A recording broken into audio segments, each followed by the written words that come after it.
Hello.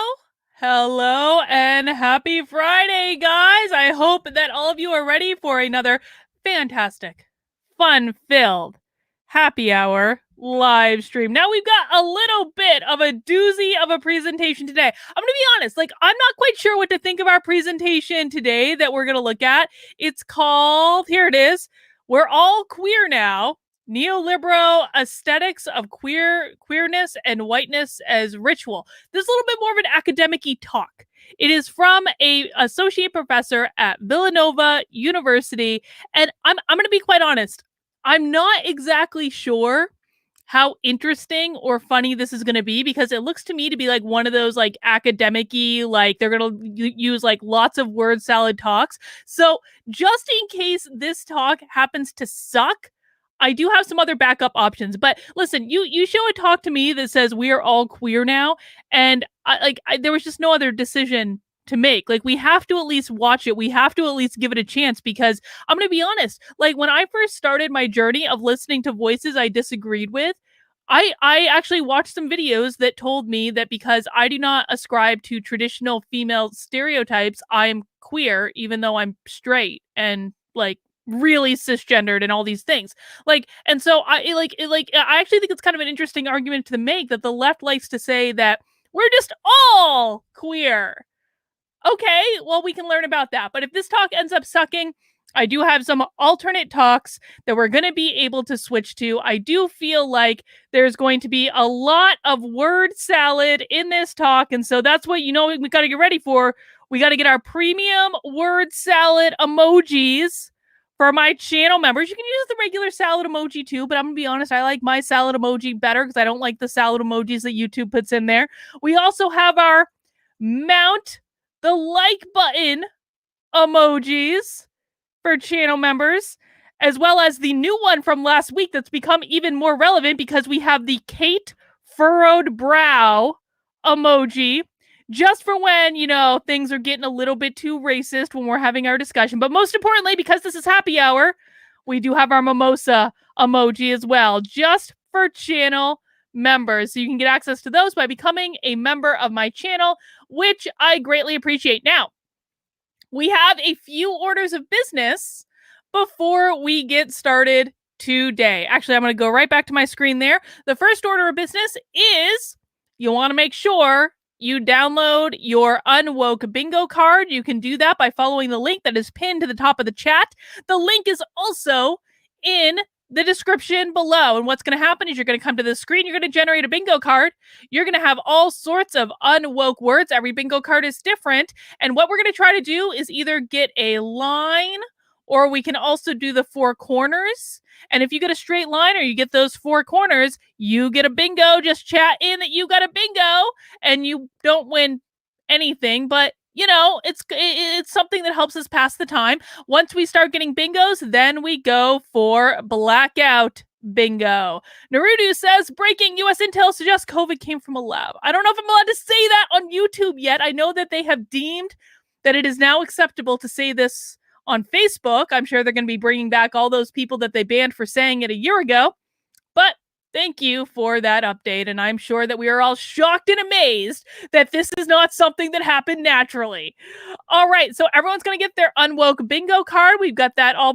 YBB asks, can I just mark off queer now? Yes! Yes! In fact, you can just mark off queer now because it is literally in the title of the thing. So the other order of business is, one of the best ways that you can support my work is by joining my locals community. I have many members of my locals here today. I already see a couple of them. Ava, I think I saw. Deb, the reason we learned, I think we saw. Alexandra's here. So we already got a lot of members of my locals community here. If you want to join the fun, you can join my locals. It is actually free to join my locals. Just go to kb.locals.com, sign up with a free account. You get all my videos ad-free. But if you want to be a paying supporter, which really helps me out and helps me to continue to do the work I'm doing, you can subscribe and join as a member. You can do it at the monthly level at $5 a month or more, depending on how much you want to support me. But $5 is the minimum. And then if you get an annual account, that's $50, which gives you 2 months free. And when you join as a paying member, you get access to all the discussions, you get access to exclusive videos, you get access to our Zoom calls that we do twice a week, you get access to our book club, and it's just an awesome place to be. And it helps support my work, so I appreciate that. If you're not up for joining my locals yet, I would ask you to at least get on my mailing list. You just go to drcarlin.com, scroll right down here, put in your email address, not any of those, and join my mailing list. And that way, at least we can keep in touch for when I inevitably get banned off of, stuff, which I'm sure will happen at some point. Fun fact, I'm not even okay, so check this out, guys. Check this out. Check out what I just tweeted before I even got on to this call today, because this is legit. When I say I'm concerned about getting banned on things, I actually am. Facebook is literally not allowing me to create content under my own name. This is a screenshot I took less than half an hour ago where I was trying to change the name of my Facebook page from Dr. Karlin Borisenko to just Karlin Borisenko, because I don't use the doctor anymore unless I'm doing professional stuff. And Facebook literally said creating content with this name is not allowed. So I'm sure that I will be getting banned off of Facebook at any moment. So that's why it's important to keep in touch, either through locals, which I know I will never be banned on because Dave Rubin's got our back, or through joining my mailing list. I really appreciate it. Now, last order of business. Actually, no, second to last order of business. Everyone, mount that like button. We got to listen to Grandma Nay. Mount that like button. The best things happen if you do. If you've already mounted that like button, go ahead and put the mounting heart with devil horns emoji in the chat. And if you haven't yet, dude, come on. Least you can do. All right. Our last order of business is that I need to choose a beverage to drink today. So I've got some options. I want you guys to help me choose a beverage. Hang on. So here's what happened. You guys know, I keep telling you guys that I don't actually drink unless it's for happy hour, which is legit. So last week I went to the specialty beer store and I got 6 different beers and I drank 3 of them on last week's call. I put the other 3 in the refrigerator and I was like, oh, I'm going to use them next week. This is going to be great. It's twice the benefit and half of the work. So I was talking to Victor earlier this morning. I was like, Victor, I'm so excited to drink those 3 beers that I saved from last week. And he starts looking at me with a guilty look on his face. He said, Karlin, I drank your beer. And I said, what? I have happy hour. Now I have to go to the beer store. You drank my beer. But my husband is a stand-up gentleman. And he hauled his ass over to the specialty beer store to replace the beer that he done drunk. And so we're all set. We're good. So here are the beers that I have today. I have Cherry Bomb, which I think is the one that I'm going to start with. But we're going to see. We're going to see what you guys think. We have Cherry Bomb. I have Candy Maker, which is one of the ones that Victor drank. He assures me it's actually really good. It's a peanut butter stout. And I have Peanut Butter Whoopie Pie. So we have a cherry beer and we have 2 peanut butter stouts. Now, I think that I'm going to start, just because it's going to be a little bit lighter, I think I'm going to start with this Cherry Bomb beer just to kind of, get our way into it a little bit before I start with the heavier peanut butter stout beers. Although peanut butter stouts are actually one of my favorite, but we're going to start with the cherry one. I see Monica's got that cherry icon, so that's what we're going to do. I also saw someone in the chat ask me what my shirt says. Mises Caucus, baby. Mises Caucus, Mises Caucus, Mises Caucus. The Mises Caucus is the best. The Mises Caucus gives me life. Guys, okay, for real. I know many of you think that the libertarians suck, and the reality is that they do suck, except for the Mises Caucus, who are awesome. I have seen the Mises Caucus myself do more actual planning in the last week, just in New Hampshire, just the ones in New Hampshire. I have been involved in more conversations where they're doing more actual planning and fighting back in the last week than I have seen the entire Republican Party do in the last year. So, yes, Mises Caucus represent. I'm so excited that they have welcomed me into their community. It is the best. And I really think that if a lot of you would look at what the Mises Caucus is doing and you would read their platform, a lot of you are going to find that is the political home Honestly, I've talked with many of you over the last year. I know what your values are. I know the things you care about. I know that you care about freedom, liberty. I know that you're anti-war. I know that you're anti-identity politics. These are all platforms within the Mises Caucus, okay? So I know that many of you have an aversion to libertarians because libertarians have typically sucked. The Mises Caucus is trying to change that. And I think if you see what they're doing, you would be really, really, really excited. Okay? So that's all I'm going to say about that for right now. We're going to pour our cherry bomb. Oh, look what it says. It's actually got the lyrics to Cherry Bomb, the song from, what was their name? The Runaways? Yeah. Oh, it's pink. Guys, the beer is pink. It's pink. Oh my God. Wait till you see this. It's so pretty. It's so pretty. Look at that. Mmm. Mmm. It's very tart. It's very tart. It's good though. It's good. All right. Who is ready to watch our video today? If you're ready to get started, go ahead and tap Y into that chat. And as you're doing that, I will get all set up so that we can watch our video. Now, let's just take a look at the description here. Yakum, who is an associate professor at Villanova University, says this is about gender studies and sexual identities and their embodiment in the global north seem to and do become ever more fluid and capricious. More people of color populate our popular visual discourses. However, that expansion is complicated. By suggesting how we might read aesthetics of this queer fluidity with the help of tools from religious studies, wait, what? I didn't even read this description before now, but they're suggesting that we use tools from religious studies. Hang on. Especially the ritual studies, this lecture will seek to show how images and gestures of queerness, including its allure of transgressiveness, also shore up whiteness as the invincible core of everyday life. Listen, I have absolutely no idea what any of that means. All I'm focusing in on is the fact that he is literally using tools from religious studies and ritual to make his point. This is like Christmas morning. Oh my God. All right, let's go in and why can I why did they take away my I don't want to go full screen. Okay, I guess we're just going to do this way. This is pretty big. Okay, let's go in and let's do it, guys. Hi, I'm Yannick T. Actually, hang on. I got to fix the sound real quick. Tell me if you can just confirm for me that you can hear the sound, please, as we get started in the chat.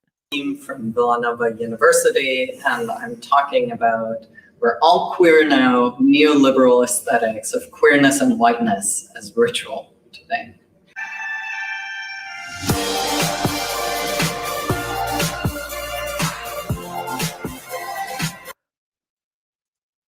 Uh-oh, no, YouTube, you will not do this to me again. You will not do this to me for the second straight week. Guys, just so you know, I actually already have this downloaded and uploaded on my other channel, just so we don't have the same problem we had last week. I'm not suffering through this again, I'll tell you what. Yes, I want to find... Why am I experiencing interruptions? Jesus. But could everyone hear the sound? Okay, good. Yes. Bingo already. Hi, I'm Yannick Team from Villanova. No. All right, you know what we're going to do? Well, that's doing whatever it's doing. I'm going to pop into my alternate YouTube channel. So okay, here we go. He's a very accomplished scholar who is going to present today a talk entitled... Yeah, okay, YouTube is already being lame. So we have a backup, though. We do. That I just uploaded earlier today. Okay. Take two.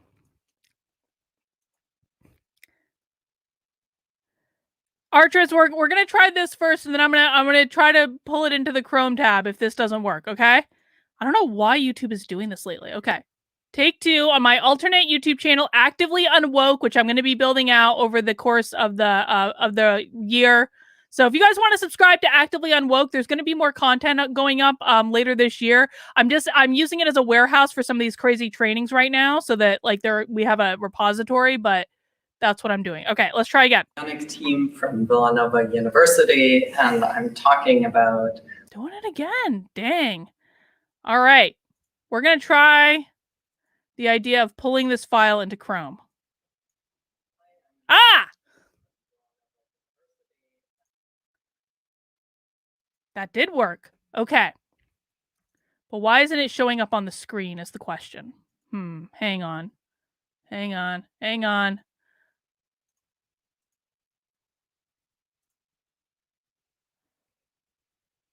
Come on.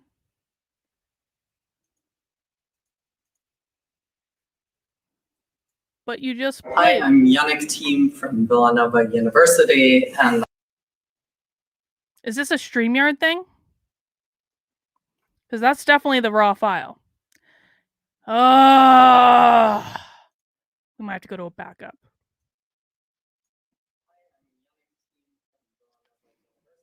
Yep, that's not working with StreamYard. I'm sorry, dude. I tried. So now we have to go back and we're gonna figure this out. Okay.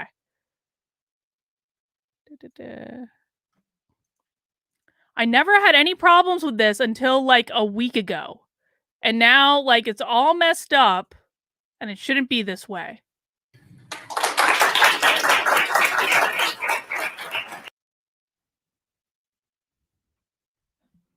We're just going to give it a sec. We're going to see what happens. Okay, people in the chat are pointing out Villanova is around 60 or 70K a year. Yeah, I think that's possible. Yeah, people are saying maybe they're throttling me. I don't know. I'm really annoyed, though, that, like, I can't just pull this into Chrome. Okay. Well, thank you very much. Thank you, Ed, for bringing me out here. Anything. Thank you for having me. Thank you to the Rowan Philosophy and Religion Department. It's really fun. This is part of a new project. Actually, it's called Politics of Affect, Race, Religion, Sex, and Other Monsters. And this is kind of sort of the part toward the end. So in her book, The Future of Whiteness, Linda Alcoff comments on the general discomfort with talking about whiteness, noting that whiteness is not cool. It is not on the right side of history, and it is associated with many troubling dispositions. Guys, I know you're trying to be helpful when you're giving me these suggestions about doing the video, but I literally just tried to play the video file that was downloaded onto my computer in the Chrome tab, and it literally didn't work. So it's the streaming tool, man. I have parameters that I have to follow for the streaming tool. We do the best we can. And we're going to get through this together. But I do appreciate the helpful suggestions. I really do. I just want you to know that it's not as though I haven't tried other things. It's just like, it just kind of is what it is. Importantly, racism, if one doesn't want to take the chauvinist route of defending whiteness. All right, let's actually read the quote, because what I find in these presentations is they usually don't actually read the quotes. Whiteness is not cool. It is not on the right side of history. And it is associated with many troubling dispositions, most importantly, racism. If one doesn't want to take the chauvinist role of defending whiteness against these charges, then why would anyone in their right mind want to be associated with whiteness? Here's the question I have, because they'll tell you that whiteness is not about white people. It's about the systems that whiteness has built and all these things. Then why don't you call it something else? Why are you making a deliberate effort to associate it with people whose skin color are white? Why don't you just call it something completely differently? You call it authoritarianism, you can call it oppressors, you can call it and they do call it those things. But why do you have to make a proactive effort to associate every negative thing in the universe with white skin? Just give it another name. Against these charges, then why would anyone in their right mind want to be associated with whiteness? Now, conversely, queerness is cool. And or this putative... Did he just argue that whiteness is the opposite of queerness? So queer people are white. Like, what if you have a queer person that's white at the same time? And listen, like, the LGBT people I know are actually highly offended when you call them queer. And so that's not actually a word that I use to refer to people like ever. But if people want to refer to themselves as that, like, I don't really care. It's your life. Do what you want. But is he actually already arguing at the beginning of this video that someone cannot be queer and white at the same time? Because he looks pretty white. I'm just saying. We who are in our right mind do and should want to be queer. Gays and lesbians actually. Oh. Maybe I just need to restart my computer. Who knows? Yeah, Tiffany says, this is very strange. How does skin color equate to sexual preference? Well, the thing of it is my understanding is that, like, when they say queer, it's not even just about sexual preference anymore. Like I said, like, longer I could be out. considered queer. Transgender characters and individuals are more and more visible, such as Caitlyn Jenner or Laverne Cox. Gender I bet he doesn't like fluidity, Caitlyn Jenner now. metrosexuality, and heteroflexibility have become a staple of the everyday iconography and vocabulary. And so there's a code for he, and she, and her, and me. I'm just fast forwarding so I don't get a copyright violation, but that's funny. That's hilarious that they used a Coke commercial. And of course, now we have to buffer. And then you can go back. The genderqueer spike is Siley Myris. Oh, come on, YouTube. Don't do this to me. Don't do this to me. I obviously need to restart my computer or something. Ugh. Okay, Ava says, hey, no land blessing. Okay, so to be fair, in order to find the beginning of this video, we did skip over some stuff in the beginning, so I'm going to make an executive decision. So as vectors of identities become fluid and the practices and meanings of identifications undergo constant renegotiation, we now also face various conceptual challenges in theorizing. I knew that was about to buffer. So I'm going to take this point to say, Tech Priest Fisher said these saviors are beyond the base people. They have ascended onto a new level of insanity. I mean, it is actually a really fair question. Like, were these people sane before they found critical theory, or did critical theory, like, or were they already insane and that's why they were attracted to critical theory? Dynamics of intersectionality that are at work in this fluidity.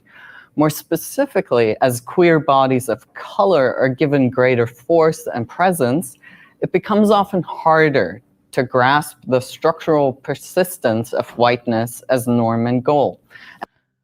Okay, he just said a couple things. Number one, queer bodies of color are given more presence. That's their little oppression hierarchy, which like black trans people are at the very top of the oppression hierarchy. Number two, he used the term bodies, which always bothers me.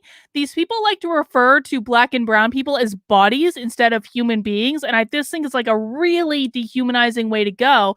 And lastly, oh, well, what else did he say? What else did he say? Something about, I don't know, something about whiteness. I had another point, but I forgot. And roughly my argument here today goes like this. Perhaps counterintuitively, the centering and privileging of a certain ideal of whiteness. The other thing he said is that white people are the norm, which I emphatically reject. These people are the only people who say that white people are the norm or the default. They're the majority in this country, to be sure, but if you go to China, white people are not going to be the majority. If you go to, I don't know, like Ethiopia, white people are not going to be the majority. Cultural and political imaginary exactly through the expansion of genderqueer games, and often particularly insidiously when the queer bodies made visible queer bodies of color. Now, in order to... Whoever had bodies on the bingo card, because some of you do, you just like hit the jackpot today, didn't you? Oh my God. Think through this problem, I will look at how... At least the sound is loud enough today. Buffering aside.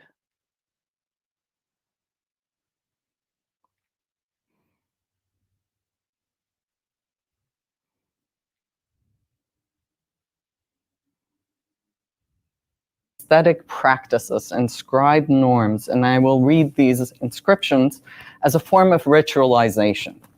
So to my mind, turning to ritual theory as a conceptual tool is helpful because rituals create always geographies of sacred versus profane, or in this sense also exceptional spaces and the everyday space. And they even condone transgressions within sacred space and time, precisely in order to reinforce the tabooing of transgressions externally. Now, as rituals become habitual and pervasive, they're no longer perceived as rituals, but simply as how the world works. Is he trans? And I'll have three parts to my argument. So rituals of transgression, queer subjects, and new old taboos. The whiteness of trans patriarchy as style and ritual, and he's got to be trans. Very briefly concluding with neoliberalism's queer rituals. Okay, so first part. This was an actual church ad, but it's kind of just gratuitous. So insofar as media images function, I was going to say, I thought that church ad was actually funny. He's like, oh. Well, I think that was actually funny. No, do we think that he's trans? Like, I think he's trans. I'm not quite sure though, but I think I could go either way. But I think he's trans. Which, you know, I don't really care, but I think that certainly adds perspective. Miss Cat says, it is very difficult to follow what he is saying because he doesn't make any sense. It's just a bunch of blathering. Well, you know what we do when we have blathering, Miss Cat, is we use our word salad icons in the chat. Or if it seems like he's getting to a really salient point, we can use the Kate furrowed brow icon as well for our channel members. To ritualize and hence sacralize gender fluidity, queer forms of expression are indeed sanctioned, yes, but at the same time new taboos are created and often old ones are reaffirmed. Now, not all visual discourse sacralizes, but it seems to me that we should read certain forms of aestheticization in that way, especially as we're dealing with advertising, and I'll show you a couple of clips today. And in fact, we have to admit under capitalism, all entertainment is advertising, and maybe even all infotainment like this as well. Sponsored by Rowan University. I mean, soon your professors will show up with all kinds of sponsors plastered across their, clothes like race car drivers. So beneath the indeed real expansion of gender and sexual fluidity, the hegemony of white cisgender maleness often gets further enshrined. The hegemony, I'm going to have to pause this several times just to think through what he's saying. The hegemony of white cisgendered maleness. That's what he's fighting against. The hegemony of white cisgendered maleness. I think that deserves some salad. This dynamic becomes visible through attending to the pop cultural sacralization of queerness that allows us to shift our focus from the pop culture sacralization of this is going to be goddamn torture. Identities and subject formation to the the buffering will almost be a blessing, won't it? Won't it? Graphically Alex says, I speak gay. I actually understand what he's saying. All right, Graphically Alex, explain what he is actually saying. Nathaniel McLaughlin, these people infrastructures surround. These people are so lost in their own thought process and their worship of the academic. They're detached to an unreachable level. The use of bodies is purely for shock and drama. No, I do not believe that they use the word bodies for shock and drama. I don't believe that at all. I think that they actually think of people as what they present as externally.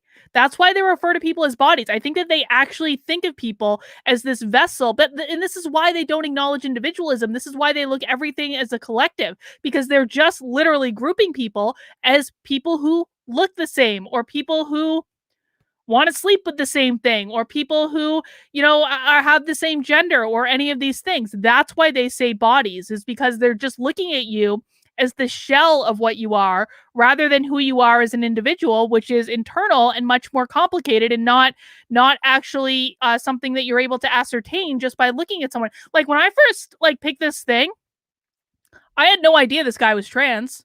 No idea. I just like I thought the title looked funny, and then we started watching. I was like, oh, okay. Now if I like was referring to him as like a body, that would be like all I would need to know about him. Is like this is a white trans man, right? That's all I need to know. But that's not true, because I'm actually picked it because I was more interested in his argument and what he was going to say rather than what his sexual or his gender identity is. Let's see. I saw graphically Alex somewhere.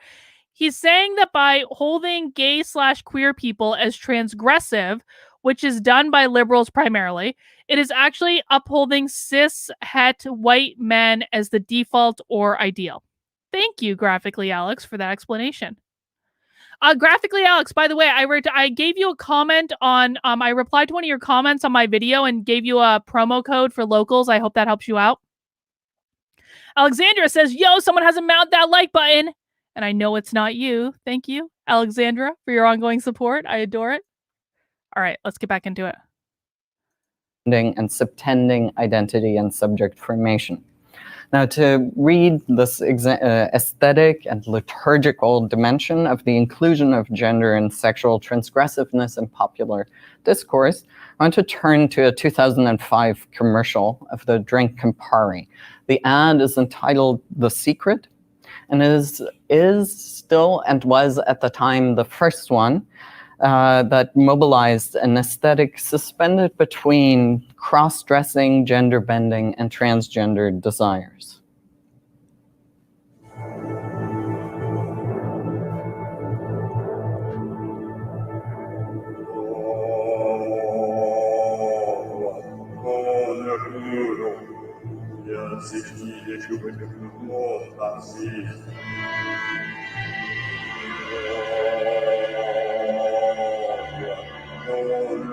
I'm gonna have to edit this sound out later.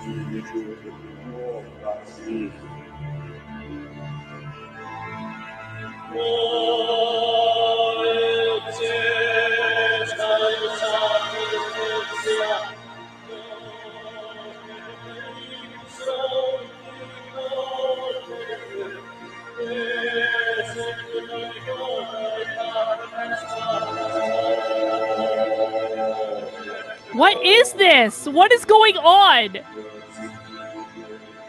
Campari, red passion.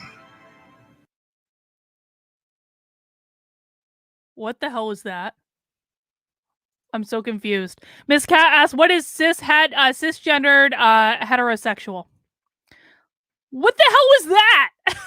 I am so I actually kind of thought it was honestly, I actually think it's kind of like an interesting ad. I really do. I just don't know what it has to do with the product that it's selling, but I actually think it was like I mean, it's an interesting, I don't mind playing around with these ideas, but I'm just so confused about why that was selling the product that it's selling.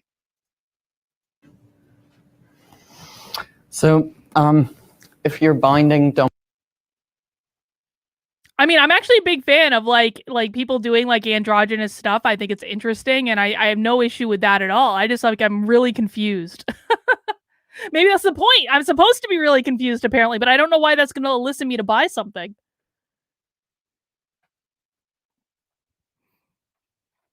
Don't bind like that. It's very dangerous. But 2005, right?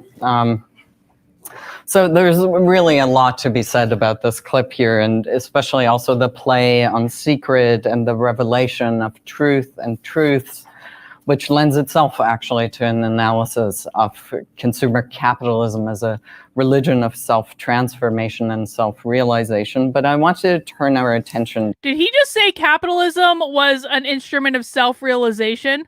Well, that's an interesting take, since most of the time these people argue that capitalism is like the worst thing that's ever happened in society. So at least I have to give him credit for like acknowledging that, capitalism can be used for something positive, I guess. I mean, You know, I mean, listen, like I'm actually like a kind of a fan of this sort of stuff. I don't know, like, does anyone in the chat watch the show Billions? Because Billions kind of sucks now. I did not watch the last season of Billions, and you know, my husband did, and he told me it was nothing to write home about. But like when Billions first started, Billions was awesome. And I actually really appreciated that, like in the second season or something, they wrote in a badass non-binary character. And Taylor. And Taylor's one of my favorite characters because it wasn't like what I loved about Billions is that the character of Taylor, like it wasn't all about them being non-binary. It was just they happened to be non-binary within the context of like the larger story. And that was actually really interesting. I mean, it was something that was like a totally non-woke way to look at this. And there was actually a scene with Taylor and like a guy that they were dating, and it was the I think like the first like non-binary sex scene on television. And I was like, it was actually really lovely because again, it wasn't about Taylor being non-binary. It was just about Taylor having a connection with this person and they had sex.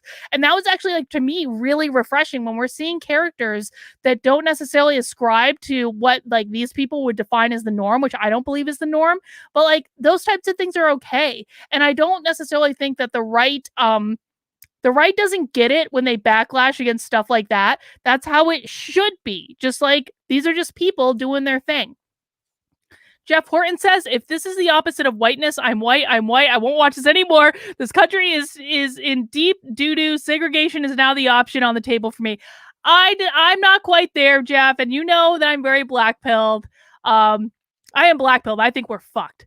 I really do. I do not think we're saving this country, but I'm still going to keep fighting because I just don't think there's anything else to do. And Jeff, I so appreciate your support. You are a champion, my friend. And I can't say enough good things about you. Okay, let's see. I know I had a couple other super chats. He is right. Binding like that is very dangerous. So that's one useful thing in here. Well, yeah, there you go. Big Sammy says, I think that all white people telling other white people shut up and listen should just look in the mirror to themselves. The hypocrisy, Jesus. I mean, yeah. To how the ad mobilizes a liturgical frame to stage the gender queering. And by doing so, I want to examine how transgressions against certain norms become available precisely as and celebrated as they reinscribe and shelter our norms. So, okay. So the ad audio-visually cites Stanley Kubrick's movie Eyes Wide Shut from 1999, which is in Great itself movie. an adaptation of Arthur Schnitzler's dream novella from 1926. Wow, it's very loud. Yeah, I really wish he wasn't playing this music, because I'm going to have to go back later and get rid of all this, or I'm going to get a copyright violation. Whatevs. What can you do? This is what happens when you react to things without watching them. Because then it wouldn't be a reaction if we had watched it before. It wouldn't be a reaction. To me, but anyway, that's the Eyes Wide Shut. So Eyes Wide Shut and the dream novella, which is the literary text behind that, both play with the allure and danger of transgressive, erotic, and sexual practices, and with the possibility and impossibility of containing the transgressions within the ritualized frame that makes them permissible in the first place. Through its visuals and its soundtrack, you might have noted it's the exact same soundtrack, the Campari ad mobilizes a fusion of the Catholic and occult ritual that Eyes Wide Shut stages. The soundtrack is actually a Romanian chant recorded backwards, so kind of also playing exactly on both Catholic, but then occultness. The liturgy invests the commercial's gender, ritual, and pursuit with gravitas, and also rarefies the transgender aesthetic. Gender is shrouded here in secrecy in a double sense. So there's both the secret of each of the characters that's revealed at the end, and the eroticism of gender itself that is secret in only that the initiated get to have access to embody and to experience its transgressive pleasures. So similar to, right, in Eyes Wide Shut, the protagonist then gets tossed out because he was not one of the... Yeah, I knew that was about to buffer anyway, so we'll go to Fractal here. I got fired from Amazon Warehouse today because in team building meeting, they were teaching CRT, and I told them to shove their racist crack up there. Well, I'm sorry you got fired. I knew Amazon was doing this sort of stuff, and I'm sorry that you got fired, but we'll send you good vibes for a new job in the near future. The ones who belonged there, who could have access to this ritual space. So the liturgical frame provides a medium by which the erotic elaboration of gender becomes fluid and gender and sexual norms are reworked, but through which the... Well, okay, again, I don't buy into this idea that they say norms. This really confuses me. Why do they constantly try to paint their oppressed class as abnormal? See, how I would approach this stuff is like, I look at people, I'm like, you're a person. Like, it's not good, it's not bad, it's not better or worse, it's not right, it's not wrong. There is no, I mean, like, if we're talking about like standard deviations from what most people would do or what most people would experience, sure, I guess we could say like there's a normal experience that's within a certain standard deviation. But at the same time, it's like human beings are so much more complicated than that. There is no normal like white experience. I don't think there's a normal black experience either. I think that, they have different types of experiences, and there's no necessarily right way to be white. There's no right way to be black. There's no right way to be gay. There's no right way to be trans. And I think this framing of it in terms of this is the norm and everything else outside it is abnormal, it just sets people up to constantly feel like they're in a place where they don't belong.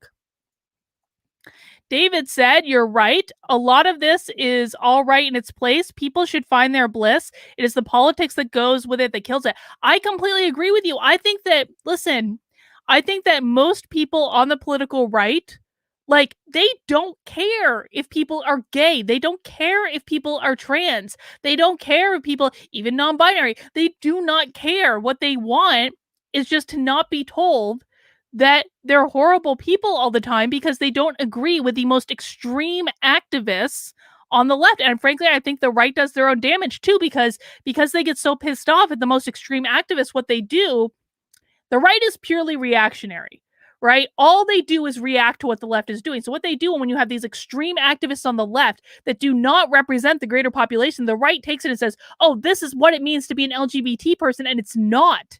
It's not, but they react to the most extreme activists on the left as though that's what it means to be an LGBT person. And then they go and react in exactly the opposite direction, and they go too far. And that's where you have like Nick Fuentes is. That's where you have like the Bryson Grays. That's where you have the Lauren Witzkis who look at LGBT people and you're like, ew, we don't want, like, no, don't do that.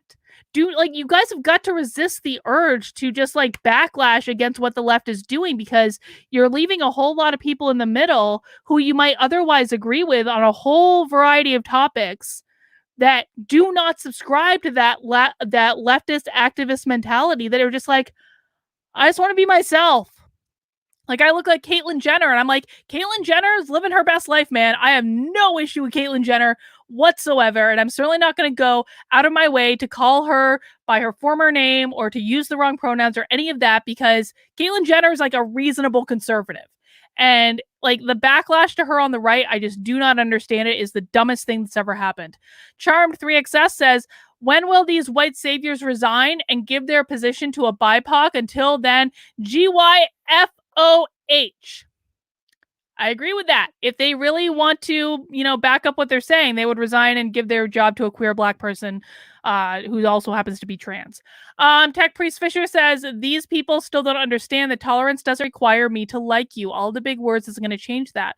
Well, no, I mean, no one's required to like anyone else, but I do think that, even when people I dislike, at least when I first meet them, if they have not been overtly disrespectful to me, I will try my very best to not be overtly disrespectful to them. But the minute you become overtly disrespectful to me, game on, motherfucker. The restrictions are also reinscribed and thus rendered illegible. All right, hang on. Guys, what are you drinking? Share what you're drinking in the chat. I'm actually really enjoying this Cherry Bomb beer. What is it? It's by Lithermans.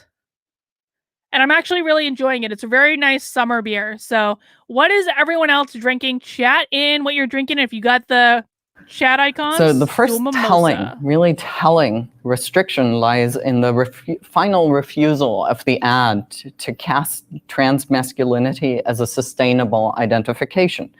The undoing of the long hair at the end of the ad establishes the body in the suit not only as female, but also as feminine. Right? In order to understand this is a body in transition, it would have been sufficient to just reveal the bound chest. The hair being undone actually is added to that, and then the bound breast gets relegated from our view. Do we think that those were actual trans people in that ad, or those people playing trans people? Which I actually think is a really important question. Are those actual trans people, or are they actors that happen to be androgynous that are playing the role of trans people? And I mean, to be frank, like, isn't this point diminished if they put actors in there rather than real trans people? And why Jared Leto got a boat ton of crap when he was in one of the best movies ever, Dallas Buyers Club, and he won an Oscar for it, and he was really good in it. And like, he got a boat ton of crap for being a cis man in that role, because they were like, you should have given that to a trans man. So doesn't it diminish the point that he's making if those were actors instead of actual trans people? Connie Kung Fu, I appreciate you as well. So the anxiety revolves not solely around whether we're beholding a female or male body, but also about the connection between femininity and femaleness. The problem in the ad, and which is really not limited to the ad, is it's the connection between femininity and femaleness. And this is where we're going to get into the argument that I'm actually queer, even though I'm a straight cis woman, right? Because here was what I was told at the very beginning of my journey when I started to listening to different ideas. I was told that because I don't subscribe to traditional like characteristics of like femininity, like I'm like a tomboy, I have my hair cut weird, I don't look like a girl on an average everyday basis. I was told by the LGBT activists that I was actually a queer woman, even though I'm a cis woman and I'm straight. I was told that I was still queer because I don't subscribe to traditional characteristics of femininity. So we're going to see if that's the point that he makes as well. Twofold refusal then. It refuses first to entertain non-cis male masculinity as more than temporary play. And this person just puts it on and then it gets resolved. Haha, just a joke. And secondly, it refuses to leave unresolved the possibility that the body of the person in the suit might indeed be a body whose gender is a project in perpetual progress, with a destination of queerness beyond male and female. In the end, what we get told, a female-bodied person must be a woman, not just a woman, but a feminine woman. The performative possibilities of genderqueer performance then are limited for the female-bodied person. In the last instance, that performance of masculinity. So that's basically what he's subscribing to. Do I understand this correctly? Where like he's basically saying that in order to be considered a female, you have to be traditionally feminine? Did I understand that right? I think that was a whole bunch of word salad. If you think that was word salad, you put some salad in the chat. Yeah, Godard Bazaar says, what is this word salad? Yeah, I think he just said that in order to be considered female, you have to subscribe to traditional standards of femininity. Do I dare try to back up? God damn, I'm going to do it. I want to make sure I hear that. The suit might indeed be a body whose gender is a project in perpetual progress, with okay, we're just going to deal with this because I want to hear this again. As a nerdy tomboy who games and can code, I was told the same as well. Yeah, apparently we're queer, Michelle. Apparently we are. Congratulations. How dare you define me? I refuse to use your labels. the destination of queerness beyond male and female. In the end, what we get told, a female-bodied person must be a woman, not just a woman, but a feminine woman.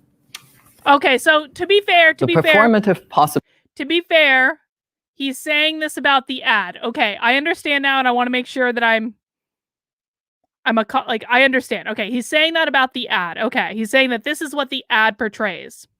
But he also read it that way.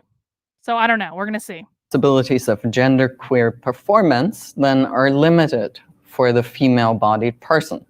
In the last instance, that performance of masculinity must be only Teaches at Villanova declares war on soda ad. Well, we skipped the soda ad because I didn't want to get a copyright violation, not realizing that I was going to eventually get another one anyway for that music.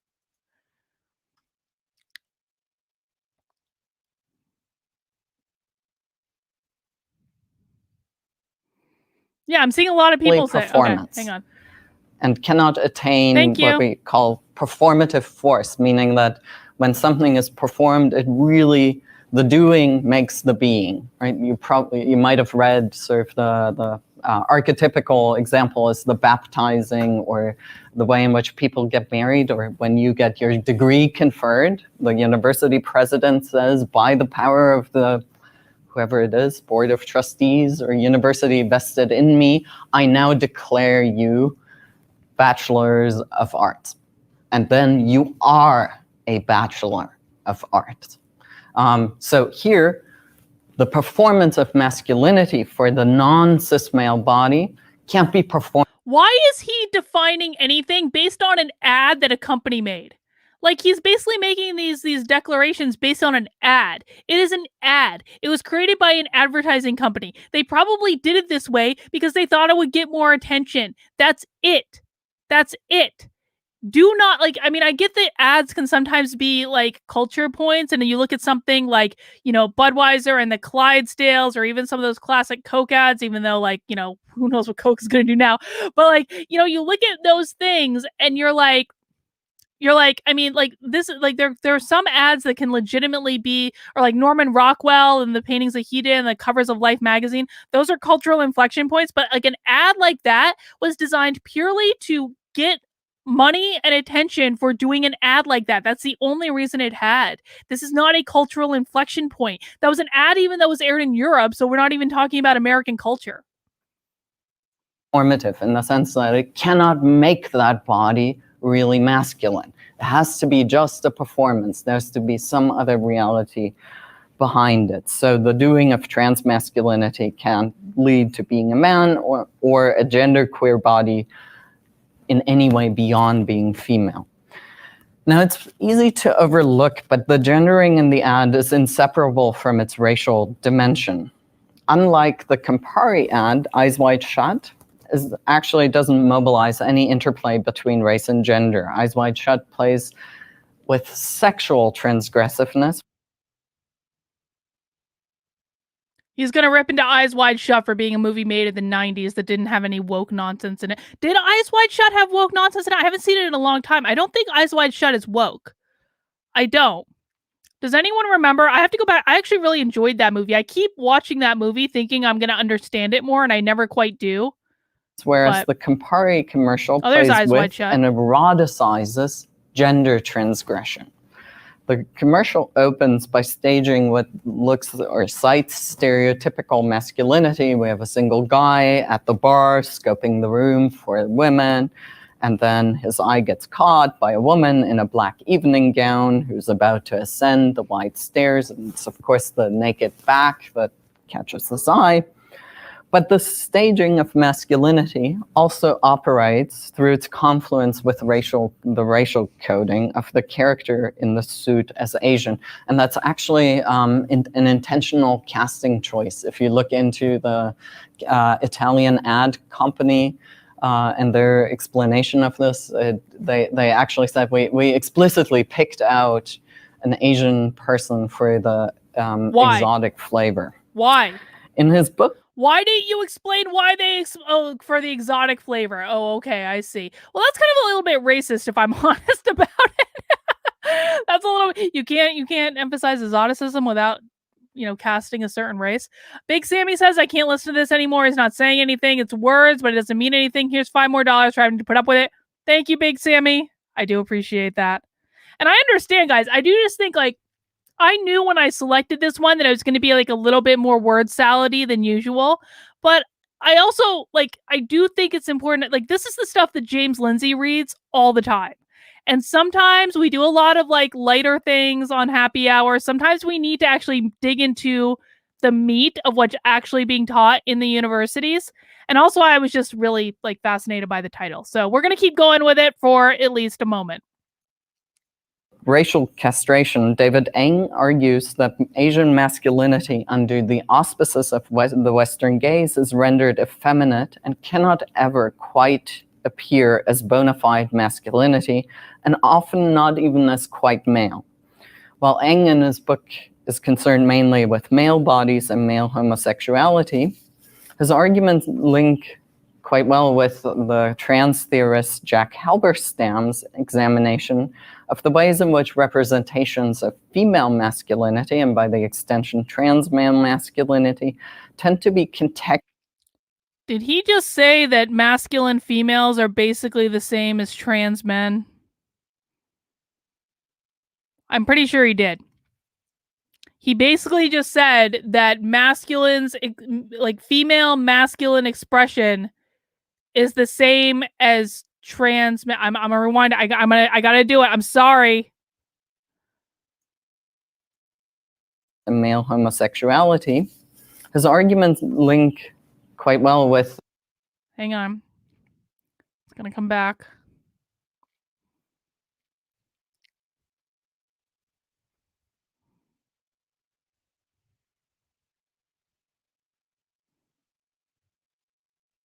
Come on, YouTube. Don't leave me hanging, YouTube. Don't do it. Don't do it. Oh, what's up? The trans theorist Jack Halberstam's examination of the ways in which representations of female masculinity, and by the extension trans male masculinity, female masculinity, and by the extension trans male masculinity. Why are these two things equated?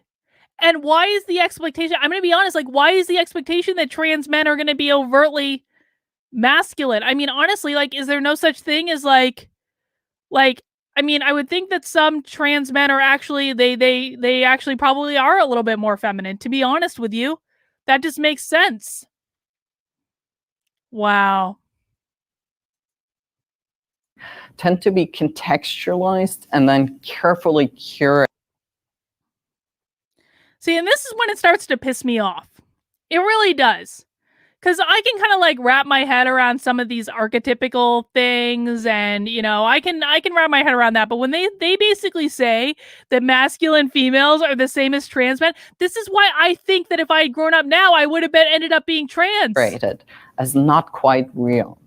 So I want to be clear here. I'm not saying that Asian masculinity, male or female, is somehow not real masculinity.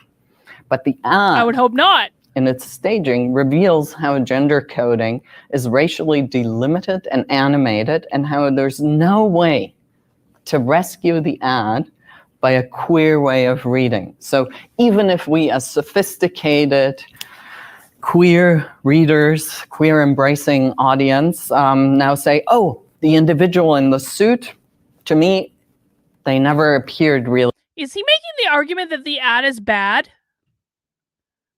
Is that what is he saying, that because it had Asian people in it and because they were portrayed in certain ways that the ad is bad in some way? Am I crazy to think that? Because I'm definitely getting like a pivot of something where like all of a sudden, like I felt like he was showing this ad as like a good thing, and look at these stories being told by these major companies. But then he's pivoted to like being aggressive towards this ad. I don't understand. Shane Bentley said, I feel sorry for these kids. They're so quick to look at the race of another instead of one's character. This is only going to increase anxiety in this generation as they walk on eggshells and try not to offend anyone. I absolutely think this is true. I think this is going to increase anxiety. It already is. Really, as male, I always saw them as an androgynous female. No. No, I don't think this is aimed at trans men, because that's stupid. That's too small of a population to create an entire ad campaign over. I think this is aimed at people who are definitely on the political left. To see something like this, I think that's who it's aimed at. They're making the bet that those people are more inclined by their product. Because as a female person, being Asian made them look more masculine and genderqueer rather than less. And so I saw a lesbian dynamic from the get-go. Because then what we've been enlisted in here by the ad is a gaze that, first of all, equates Asian masculinity now with queerness, per se. So again, a racial... He's arguing that because of this ad, Asian masculinity is associated with being queer. So now, like, men who are Asian are queer? Okay. Confluence with particular marginalized sexual positioning. And B, it cannot waste... For the locals members, Roddy is going to be thrilled at this information. We have to make sure that we share with Roddy next week that because he is an Asian man... Yes, Ava's saying, I wish Roddy was here. Roddy is a staple in my locals community. If you guys join my locals, kb.locals.com, you'll get to meet Roddy. He is awesome. He is an Asian man that is living in the UK, and he's the best. Tech Priest Fisher says, counter to this lecture, how ad campaigns do 101. Yeah, but they just like, okay, so we need to inform Roddy next week that because he is an Asian man and Asian men are more exotic and maybe have some, like, can pass as androgynous women, like, Roddy is now queer. Roddy, congratulations. You have ascended. You are now queer. Congratulations. Alexander Martin says, I really cannot even begin to convey how dangerous this is for kids. I realize this is a university, but this rhetoric is rampant in kids' toy reviews on YouTube channels, on TikTok, etc. Also, mount that like button. We'll have to look at some of those kids' commercials at some point. Still can't sustain seeing non-cis male masculinity as simply male. So the dynamic in the ad, and that's not, right, this is not... Yeah, like Asian men can be really masculine. Like, where do you think ninjas came from? Where do you, like, are samurai now, like, too feminine to be considered, like, I mean, come on! What's interesting here is ads sort of teach us ways of seeing at moments when we're really only half paying attention. And so this is not about intentionally looking better, but it's really the way in which we're enlisted into particular ways of seeing gender and race and sexuality. The dynamic in the ad here demonstrates to us how eroticism becomes legible as gendered precisely by mobilizing and at the very same time putting the racial coding under erasure. The racial coding of the person in the suit becomes the very medium that renders the gender ambiguous and fluid enough to heighten the queerness of the pursuit for us. So the ad reveals, probably very unintentionally, something about the peculiar shape-shifting dynamics of... What the hell was that? That deserves some salad right there. That is definitely some salad. Yeah, Yvonne makes a really good point. This is out from 2005, and he's looking at it with 2021 standards. That's a very good point. Roddy intersectionality. When we try to read race, gender, and desire together, that also... Apparently, Roddy is in the chat. Roddy, congratulations. You are now queer. I know that you're thrilled at this information. Nat D says, as someone who's gay, these queer activist academic types do not represent most gay and lesbian and trans people. This is nuts. Yeah. Well, I know that. It's like so, like, I would be so annoyed if I was like gay, honestly. Roddy, regardless whether Asians are queer, this guy is a soy boy. Welcome, Roddy. Also explains why such intersectional readings are, in theorizing, are... Hang on. I'm gonna let it buffer. Gotta let it do its thing. Thank you, YouTube.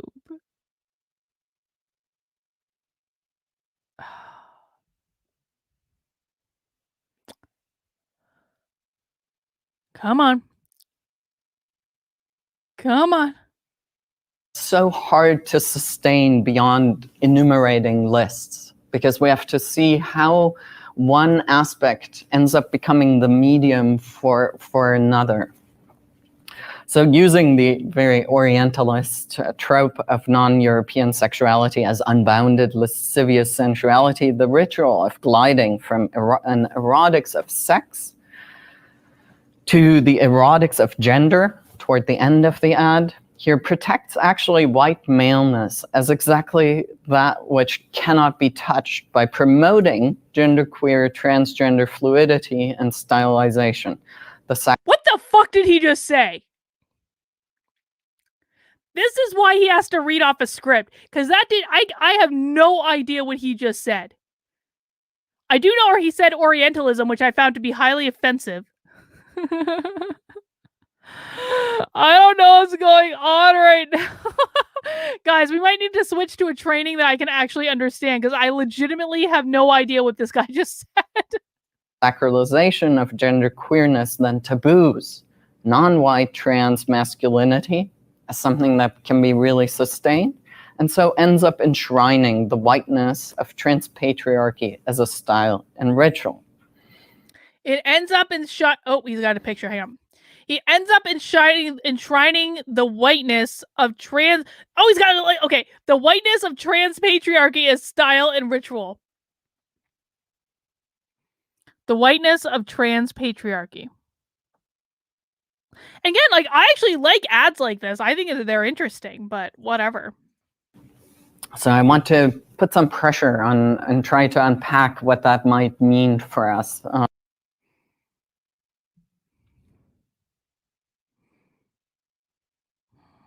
I just don't even know where to go with this because I truly have no idea what he's saying. And I like to think I'm like a relatively intelligent person, even when I'm drinking. Yeah, trans patriarchy. Where did trans patriarchy come from? How is that possible? This is a very recent ad, but okay, Lori has come in for the win, researched it. There was an Annika Thiam, psychology professor at Villanova, and now there's a Jakob Thiam.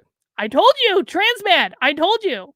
As soon as I heard him talking, I was like, that like I couldn't tell from the picture, but like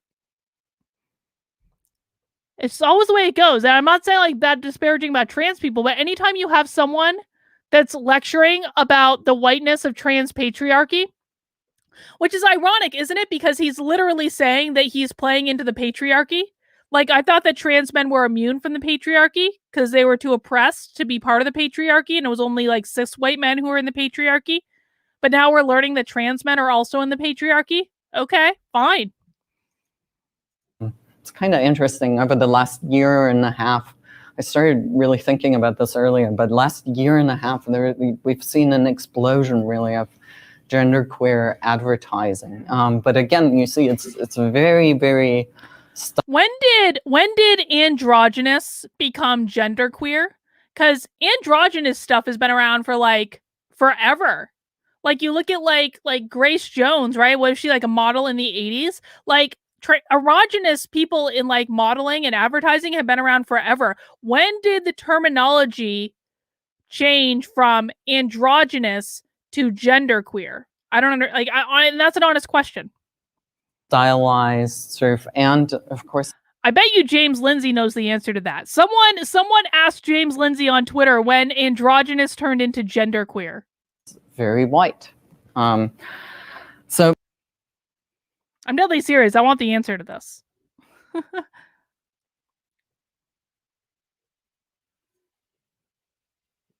Yeah, David Bowie in the 70s, totally androgynous.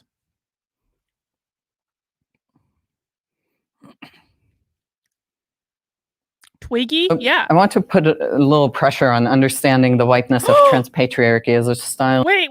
James got banned? Oh no! What happened? Why did James Lindsay get suspended off of Twitter? No! Chelsea Banks says, this nonsense made me stop doing drag. I wish there were alphabeters that would just go ahead and name their cult something else. He doesn't speak for LGBT. I mean, that's sad that it stopped you from doing drag. You should do what you want to do. And ritual within late capitalist society. We meet here the capitalist premise and promise of self-transformation. I want to know why James. I'm going to DM James. I bet you I can still DM him. Because when you get banned, you can still DM.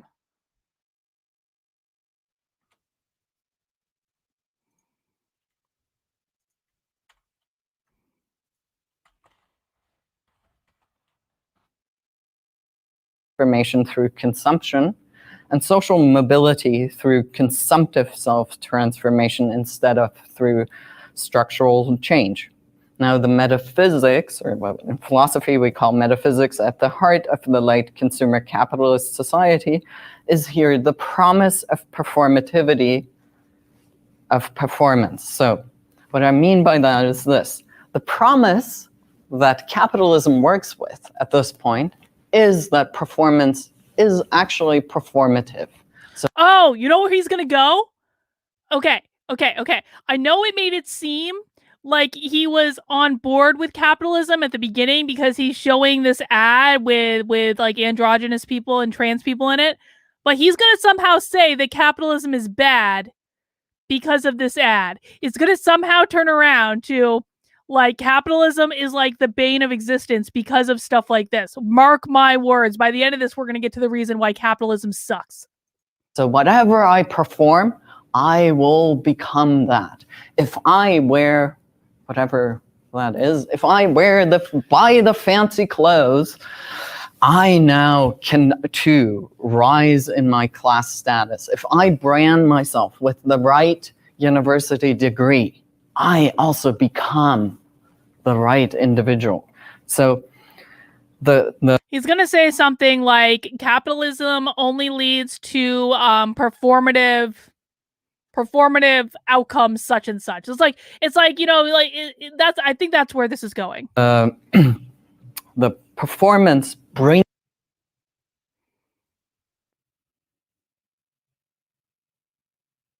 I think that's where this is going. If we just rely on capitalism, all our hope is lost because we cannot truly become our authentic selves. That's what it's going to be. That's it. I think I just hit it. We'll see. Things about the being. The doing makes the being. In this aspect, capitalism's promise of performativity departs from the reading of gender performativity that was introduced by Judith Butler. Some of you might have come across that. In her reading, she argues that gender and subject formation are performative in the sense that gender norms are always ascribed to us from birth, and we become habituated into them qua their omnipresent ritualization in our society. For Butler, individual performance cannot at will remake the social norms and the material bodily ways in which these norms have become flesh in our individual and collective bodies and psyches. I can't just wake up and say, oh, today I want to be Icelandic. Okay, he's making the argument that you can't just wake up and buy a dress and be a new person, and that's why capitalism is bad, because it makes people think that they can just wake up and buy a dress and be a new person, and that somehow will help them become who they truly are. That's the argument that he's making, right? Also, I mean, these people really do argue that you can change your gender identity on a daily basis, so. And an Icelandic, right, 70-year-old woman. Aren't there people who literally argue that they can wake up and be like a 7-year-old girl even if they're like a 40-year-old person with a penis? Aren't there literally people who do that? That would be individual performance. It doesn't make the being. Individual performance doesn't make the being. Capitalism encourages a performative outcome, not ascending to who you really are. God damn, this stuff it always comes back. It always do. I was so surprised when he was talking well about capitalism in the beginning of the lecture. I was so surprised. He's both woke and based. Right? So that's Butler. But Butler says, well, the way in which we know about sort of how the girl becomes a girl is by having treated the little girl as a girl. And there's all these norms. And even when one tries to push back, there's a way in which one gets always pulled back into it. So all this is now more or less taken as given in the sense that people, will talk on the news about, gender roles. Gender is what people perform. But it's actually appropriated in a very individualist way. So the new capitalist appropriation of performativity is that performance will overcome these ascriptions. The new Promethean promise is that individual doing can indeed unilaterally create being. You alone are responsible for what you make out of yourself. Your doing creates your being.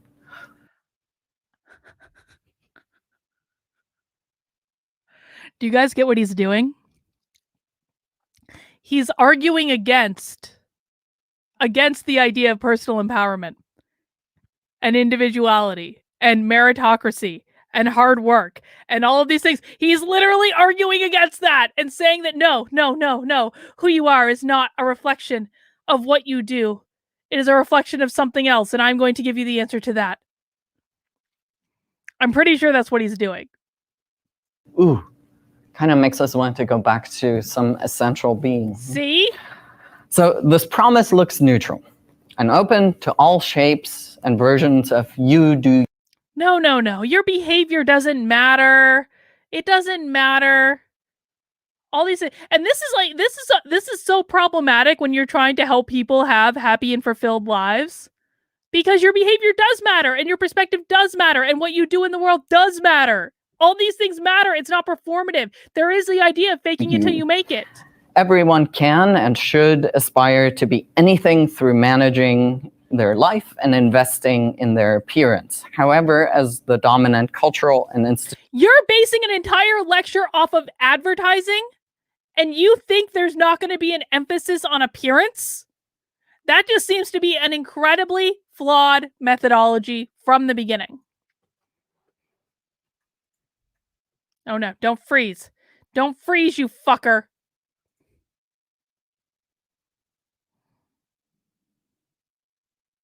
to go back to some essential being.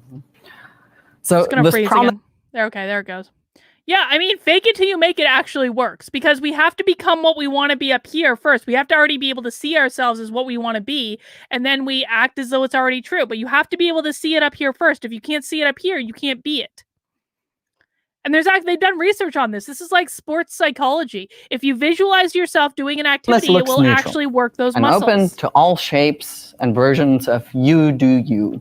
Actually, I want to make this point, even though I know it's going to buffer again. In sports psychology, they know that if you are laying down in meditation and you visualize yourself swinging a golf club or shooting the basket, it actually does work those muscles. In like real life, what you do in your head actually works those muscles. They've actually done research on this to say that people who visualize playing the piano in their heads, hitting all the correct keys and playing a beautiful song, if you visualize that in your head over and over and over again every night for like a month, you will actually get better at playing the piano. You will actually get better at those songs because you've already seen yourself as that person. And he's sitting here saying like this is not true.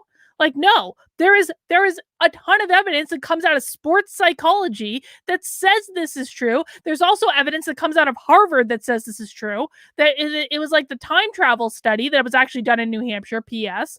But man, no, it does not need more Canoe. We're never watching the Canoe lecture again. The Rolling Stones told us this entire thing ages ago and in a much more enjoyable way. Can't get no satisfaction. You're not wrong. Caddyshack, be the ball. Exactly. Everyone can and should aspire to be anything through managing their life and investing in their appearance. However, as the dominant cultural and institutional imagery surrounding us makes clear, the ideal that we are to aspire to is the ideal of the white, wealthy, heteroflexible male subject. The inclusion of... white, Heteroflexible. Heteroflexible. Has anyone heard? That's the first time I've ever heard that word. Heteroflexible. Male subject. That's what we're aspiring to. Okay. People of color, gender queerness that runs through current edgy visual discourse tends to be accompanied by strategies of rarefying the bodies. Isn't like white heteroflexible just bi? Or you can call it pansexual, which I don't really understand the difference between bi and pansexual, but like, isn't that just bi? I'm going to text Joshua right now and ask him because he and I have had several conversations about this. Of color. So here, that's Jaden Smith, Will Smith's kid, who's a genderqueer model. It's kind of interesting. Queer bodies of color always must be glamorous to qualify for inclusion and require then real whiteness next to them to ensure that the difference remains perceptible. In that way, bodies of color are, yes, included, but it really bothers me that he keeps saying bodies over and over. It's like he's obsessed with bodies. Michelle Lee says, dress for success, found it to be true. If I wanted the job in the creative industry, I had to dress less classical, more boho. Yeah, I mean, and even like Dave Rubin talks about this in his book. Like when he went on tour with Jordan Peterson got all these nice new suits made because he wanted to, dress better. And that was part of like his whole shtick is like, you take pride in your appearance. Godard Bizarre said, heck yeah, I want to aspire to be Trump. Don't we all? They were being included by being turned into fashion accessories of the white bodies, which on their own would actually be rather generic gender presentations. But they obtain, if you look at here, this is, okay. She's having the little tough look, but in a way, it's not like she's really... She's dressed as a woman. Is not really pushing gender boundaries that much by putting on a skirt, a handbag, long hair. But by having the genderqueer body of color next to them, they turn now into having a queer edge precisely through the proximity to the person of color's body. And there's a lot to be said here, and that I'm not... Is he saying that they're queer because they posed in a modeling picture with a person of color? I'm sorry. I need to do this. I need to rewind. I'm sorry.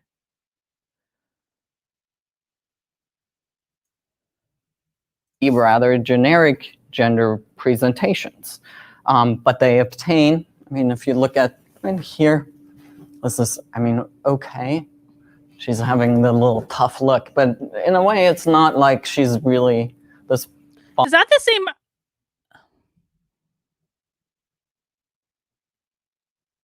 Is that Will Smith's son or that's Will Smith's son, right? And that's him in a dress? I'm so confused about what's going on right now. Clarification request. If he's arguing against visualizing your future, isn't he arguing against being trans, or am I just... Yeah, I don't even know, dude. I truly don't even know. I truly don't even know. Okay, so this is Will Smith's son, and he's wearing a skirt here, which is fine. Like, I don't really care. A lot of people got really pissed about Harry Styles wearing a skirt. Like, I don't really care. I don't think that's a big deal. Whatever. Men wear kilts. Like, what is the difference between a kilt and a skirt? Nothing. There is no difference between a kilt and a skirt. So no, I do not really care if he wore a skirt. But I don't understand this argument. Like, body here is not really pushing gender boundaries that much by putting on a skirt, a handbag, long... Yeah, I want trash kilts. I know a lot of men who wear kilts. It's the exact same thing as a skirt. Like, I have no issue with that. They're more comfortable. Whatever. Be you. Who cares? I'm wearing a sweatshirt and a hat and a pair of sweatpants. Like, who really cares? It means nothing about who I am. Here. But by having the genderqueer body of color next to them, they turn now into having a queer edge precisely through... Having a genderqueer body of color next to them, they turn into having a queer edge. He's arguing that someone posing in a picture with someone else is queer because of who they're posing in a picture with. Dude, skirts come in all different lengths, okay? The skirt in that picture is the same length as a kilt. I have dated men that wore kilts. I know goddamn kilts, okay? My 25-year-old gay daughter, raised in a conservative household, has become very brainwashed just like this, wants to be called they, hates her curves, etc. I feel like I'm losing her. Listen, here's the deal. Like, you're not going to win her back if you insist on using the pronouns that she doesn't want. You're not going to win her back by doing that. So just go along with it. Let her figure it out. She is just developing who she is. This is not something to freak out about. Okay? It's not. It's not. Let her do what she wants to do, and it'll work itself out. The only responsibility that you have is to provide her with love. That's it. That's it. The rest of it's going to work out on its own. But you could completely kill the relationship if you do anything but that, honestly. The proximity to the person of color's body. And there's a lot to be said here, and that I'm not talking about the complete absence of fat bodies. So body shape, fat queer bodies are virtually unrepresentable in visual popular discourse. Do queer people have fundamentally different bodies than... Okay, wait. Fat queer bodies. Do queer fat people have different bodies than non-queer fat people? I'm so confused. I am. But you know what else I am? I'm out of beer. So this is a good opportunity for me to pour myself a second glass. That cherry beer was delightful. While I'm getting my second beer, please go ahead and mount that like button. If you have not mounted it already, mount that like button. Okay, hang on. I have two options for beers, and they're both very similar, but I want to see what you guys think. We have peanut butter stout or peanut butter whoopie pie. Should I go with the Candy Maker peanut butter stout, or should I go with the, Some Brewing Company peanut butter whoopie pie? Vote by chatting in. I'm trying to look at the alcohol content of these beers to decide which one I think is more appropriate for me at this very moment. Pie says Lost in Love. I don't know, man. The stout is 7%. Where is the alcohol by volume? Jesus, why is it so hard to find it? The peanut butter whoopie pie doesn't say. It is a mystery. I do not know how strong peanut butter whoopie pie is because it does not say on the label. Anywhere. Okay. Which one? Let me see. Andrea L says, no matter what is represented, they never seem to be happy about it. I mean, that's true. Words have never been spoken. Either one gets a... This is very respectable beer conservative movement. This is a high... Okay, people are saying pie. We're going to do pie. Peanut butter whoopie pie. Although Victor did say this Candy Maker beer was very good. Okay, you guys are saying pie. We'll go with pie, okay? I'm probably not going to get through this whole beer on the stream, just so you know. Fun fact, fashion in medieval times wasn't as gendered as it is today. Women wore dresses, yes, but men also wore robes that were the same thing. Yeah, I have no issue with men wearing dresses or skirts or robes or whatever the heck they want to wear. I don't... Ooh, this is a nice dark beer. Oh my god. Oh my god, guys. Oh, wait till you see the head on this. There's like 4 fingers right here. Boom. It's like what, a four finger. The head is where, this part is where all the aroma is. So you want to have a lot of head, non-sexually, on your beer because it's where all the good stuff is. Let's take a sniff. That does actually smell like peanut butter. It does. It does smell like peanut butter. Okay, we're going to let that settle for a second. It smells delightful. Yes. Yes. And you know what? You know what we do when we have a big head? We mount that like button. This is a good opportunity as any for mounting that like button. Please and thank you. at this point. So the much applauded 2017 commercial by the makeup company Maybelline, which features Shayla Mitchell and Manny Gutierrez, is a remarkable example of how queerness as a style is available to people of color in the context of wealth and glamour, and then how even those embodiments must in the end reaffirm their relation to whiteness and maleness.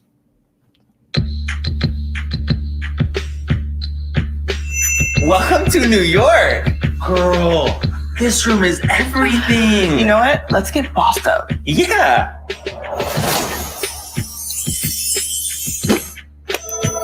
Ooh! Mama's getting What the extra hell? today.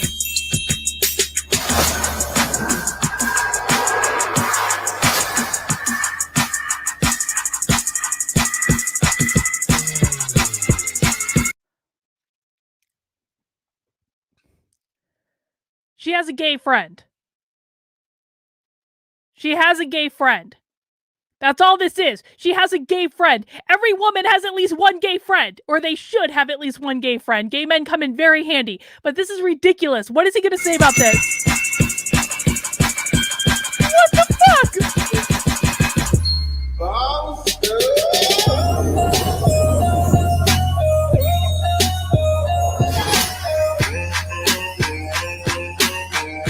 Yes, men can wear eyeliner too. Men can wear eyeliner too. I like the way men look at eyeliner. This is nothing. Oh, Jesus Christ. Let's get bossed up. So, I am so confused about why this is even a big deal. Oh my, yes, they did look like Brandon Strock. And Mikey Harlow too, for that matter, even though he's mad at me right now, but whatever. Mikey still wore eyeliner, and Mikey always looked very good in eyeliner. first of all, it's kind of notable that we need a narrative that justifies why a cisgender appearing man would enjoy putting on makeup. But no, we don't. David Bowie was doing this in the 70s. We do not need to be told that sometimes cis men wear makeup. David Bowie was doing this in the 70s. This has been around a long time. This has been around long before this person was ever even born. Jesus Christ. It's like these people, they've never been to like a rock concert. If you've ever been to a rock concert, guess what you're going to see? Very masculine men wearing eyeliner. Honestly, like the hardcore bands in the 90s all wore massive eyeliner. This is not new. Yes, Iggy Pop, New York Dolls. Yes. You go back and watch the movie CBGB, okay? Which is a great movie about that club in New York. And you're going to see all sorts of people wearing all sorts of flipping makeup. This is not revolutionary that men wear makeup. You didn't invent this. The queer studies people did not invent this. even more so, the narrative here situates his transgressive desire. This just annoys me so much. Like, I love men in makeup, and I don't buy into this crap at all. I really do, by the way. I don't think there's anything wrong with men wearing makeup. Come on. Do it, don't do it. What? Alice Cooper! Yes, Alice Cooper, Khal Drogo. Yes, we can name infinite numbers of men who wear makeup. Alice Cooper's a great example. Ozzy Osbourne. The transgressive desire on the side of the Latino character. How many men that are famous for wearing makeup can we put in the chat? Pre-1990 men. Ozzy Osbourne, Alice Cooper, David Bowie. Jesus. Brian Malco from Placebo, who is awesome. In the context of being supportive of a black woman getting bossed up. So the labor of legitimating the Latino character's queering actually rests with the black woman. Secondly, we have a very clear, kind of obvious class dynamic running through the commercial that are intricately bound up with. I'm not even listening to what he's saying. King Tut, yes, back in the day, original makeup wearing Egyptian king. The Cure, Steve Strange, any glam rock. Yes, any glam rock.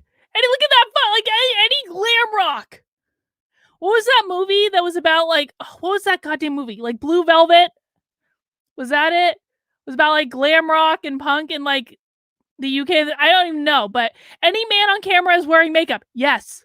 Yes. Congrats. Guns N' Roses. Yes. Poison. Bret Michaels. Yes. Marilyn Manson, Rob Zombie, they all wore makeup. This is not a revolutionary concept.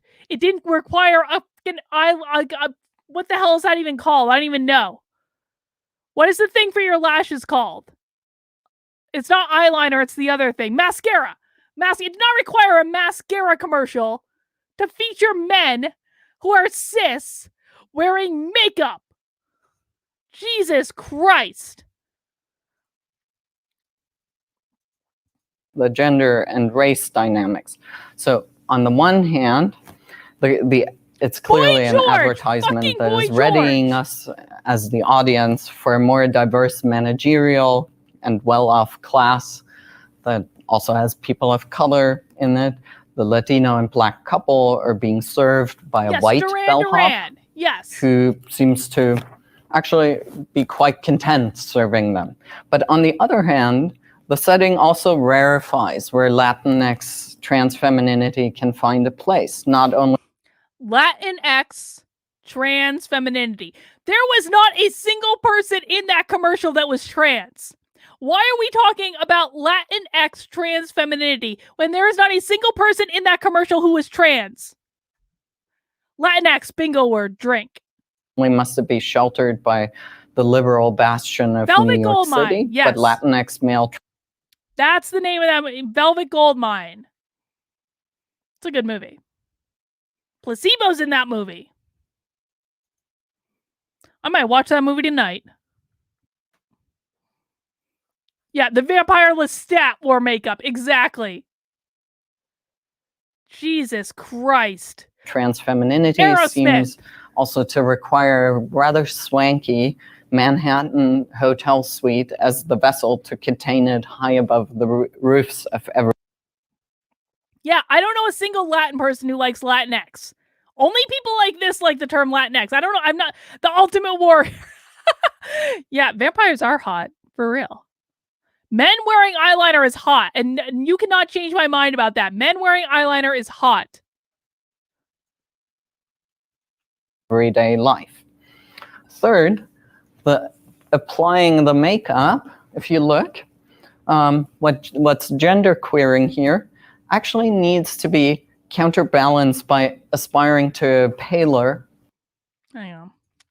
Historically speaking, French men have worn makeup and skirts, as have the English, the Greeks, the Indians, and many others. Yes, wasn't even that movie about Alexander the Great? They wore makeup in that. That movie that, what's his name, was in? Jared Leto was in it, but that, like, he wasn't Alexander the Great. What's his name? Colin Farrell.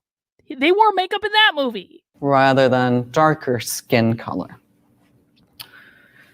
But, of course, we have this first part of the ad, which still needs to be complemented by the second part. So the first part is followed by the second half, where it seems to be it seems to me it's interesting to ask how exactly the second part functions in negotiating gender, sexuality, race, and class. So far, the narrative that we've been presented with was a young, wealthy, racially diverse, but heterosexual, possibly heterosexual couple where, again, the female-bodied character appears not only as stably female, but also as feminine. You know what's occurring to me right now in watching this and in realizing how it's bullshit that, like men have worn makeup all throughout time. This is not a reflection of anything. It's just a reflection of, like, whatever was happened. Like, it's not a reflection of, like, their gender or their sexuality or any of these things. You know what's occurring to me, though, as we're watching this? This is a college professor who is literally rewriting history. He is rewriting history right now by not acknowledging that men have worn makeup forever and instead making it a thing where they're saying that you have some sort of like that you're queer or trans because you wear makeup. That's literally a rewriting of history. And these are the people that are educating your kids. If your kid goes to Villanova, they can take a class with this person. A literal rewriting of history, not acknowledging any other historical context, not acknowledging that this one commercial is not the end-all be-all of anything. That's the scariest thing of all of this, is just the literal, willful rewriting of history. The gender queerness is the queerness of the male character. However, this queerness is inscribed in what looks like a heterosexual relationship. Now, wait, what? You think that looks like a heterosexual relationship? Okay, poll. Does anyone in the chat think that that looks like a heterosexual relationship? Type Y if you do, type N if you do not think that that looks like a heterosexual relationship. In what universe does that look like it's a heterosexual relationship? Peter says, doesn't this just tell individuals who are actually strong in their individuality that no, in fact, you're... Yes, this is exactly what they're telling people. This is it right here. If you like things that are outside of the traditional stereotypes, you are part of an oppressed group and you're queer. Yes. Cis opinion, men wearing makeup to signal his sexuality while partying with his female friends. The dudes, how can we make this about trans people? That's exactly what's happening. That is exactly what's happening. That is not a heterosexual relationship. I'm sorry. At no point in their lifetime will these two people sleep together.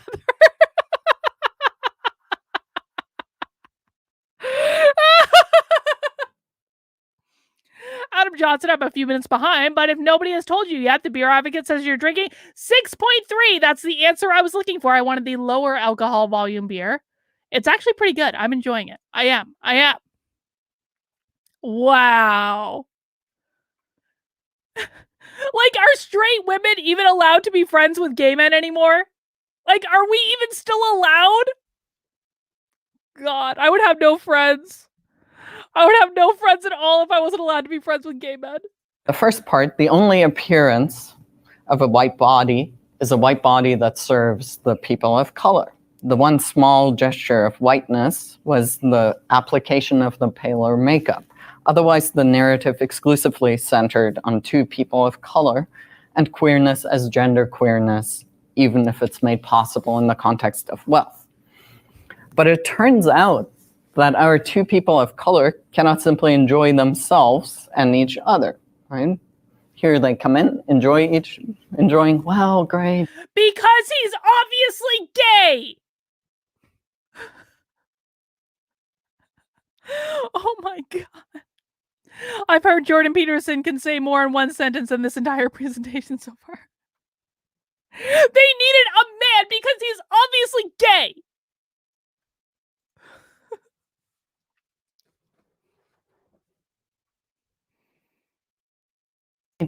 We're in the super sweet, what the fuck? Because if the two of them just enjoy each other, where would that leave white men? Oh my God. He is arguing that that was a heterosexual couple, but the only reason that they brought a white male into this commercial was because there needed to be a white male in the commercial. Because that's a heterosexual couple that was just going to enjoy each other. But no, they needed a white man to be able to... Like, are you fucking serious?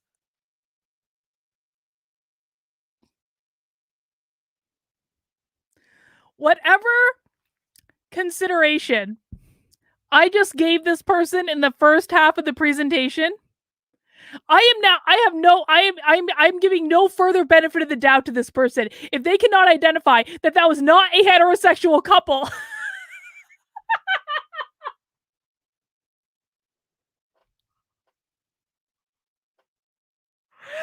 This is the craziest thing I've ever heard in my life.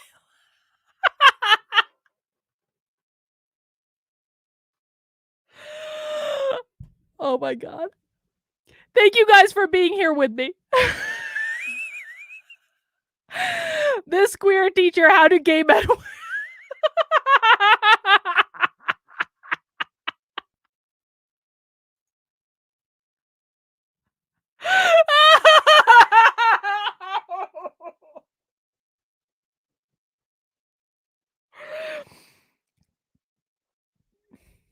Okay, we're gonna keep going. We're gonna do. Let's keep going. Let's do it.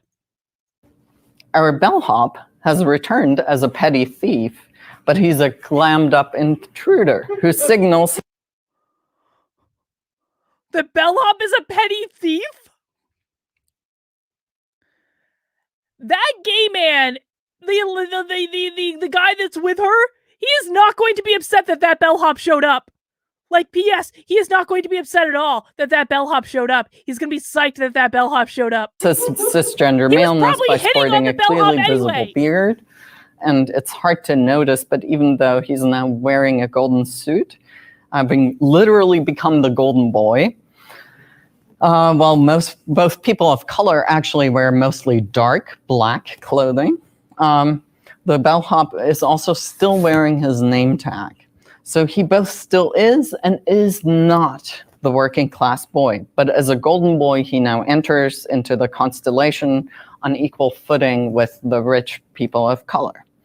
The conceit of the commercial is, of course, the irresistibility of the mascara, as the bellhop indicates with his shrugging of his shoulders and his helpless, endearingly innocent facial gesture. In German, we actually call that Dachshund face. Right? He's like... Joshua just texted me back and said he's never heard of the term heteroflexible, but he thinks most people are bisexual anyway. Which I actually don't necessarily disagree with. That's the Kinsey scale, man. That's been around for a long time, like to greater or lesser degrees. I don't actually necessarily disagree with that. But that is not a heterosexual couple. Don't you know implying queerness without explicitly stating it is just appeasement to the cis white heterodoxy? Apparently. Jesus. Who couldn't? The bellhop tells us that the mascara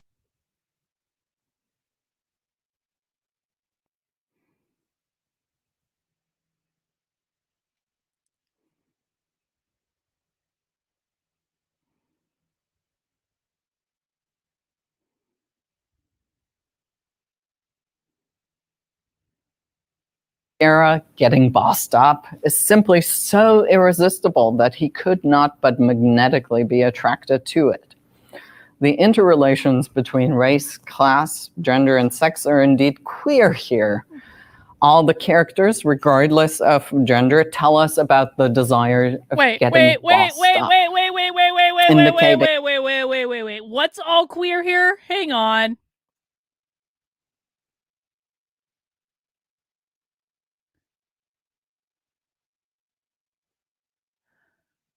I can't even with this. It was like it was boring for the first half, and now I feel like we've done our work and we've reached the what the fuck moment. The bellhop tells us that the mascara getting bossed up is simply so irresistible that he could not but magnetically be attracted to it. The interrelations between race, class, gender, and sex are... Or maybe he just wanted to have sex. Have you ever met a gay man in your life? Maybe he just wanted to have sex. Everyone needs to put the salad in the chat right now. I need to see a chat full of salad. I don't really care which salad you use, special icon or regular salad. I don't care. I need a chat full of salad right now. The only thing clear here is the amount of money being spent and drinks being drank trying to understand why ads are so confusing to this person. Like, is it lost on trans men that cis gay men like to have sex? Like, all the time? Oh my God. They're indeed... This person needed a gay best friend is what needed to happen. This person needed a gay best friend. They never had a gay best friend, and that is the problem. We are here. All the characters, regardless of gender, tell us about the desire of getting bossed up. Indicate... All the characters reflect a desire to get dressed up and look nice in an ad. Yes.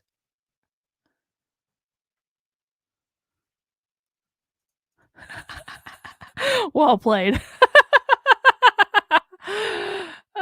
Stating that capitalism both feminizes all of us in the sense that capitalism feminizes all of us? No, they're just gay men.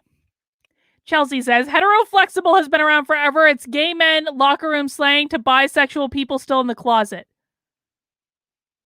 I don't know about that. I don't know if I believe that. I need corroboration, Chelsea. I don't know if I buy that. feminization still implies subordination, but in its neoliberal and God, he's acting like people never want to get dressed up and look nice and go out for fun. This kid looks 15 to me. I wonder how much life experience they had. I don't know. It's a good question. Yes, the use of makeup is considered queer. That is what we're learning. The use of makeup is queer. A, it has made girls also of the white cisgender men. And B, it enlists all of us into a world we're moving to be. Did he just argue that an obviously gay man is like a girl because of makeup? Oh my ever-loving God. The boss is perpetually promised. He just argued that an obviously gay man is a woman because of wearing makeup. I'm so glad we watched this. This was worth the first half of this video. I can't wait to see what he says next.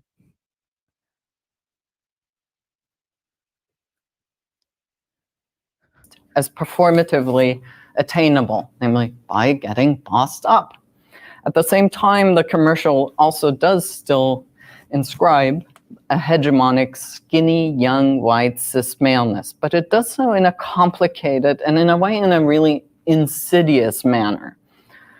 It is hegemonic, skinny, young, white, cis maleness that is not at all immediately monetizable for the bellhop. This is the problem right here. He remains the bellhop. He still has his name. Oh, I bet he didn't remain the bellhop after that commercial ended. I bet that bellhop uniform came off rather quickly and not involving the woman. Jesus Christ. Oh, I gotta reload. Hang on, stand by. Hegemonic, skinny, young, white, cis maleness, but it does so in a complicated and in a way in a Wait, and he's blaming capitalism for this. He's blaming capitalism for making obviously gay men gay.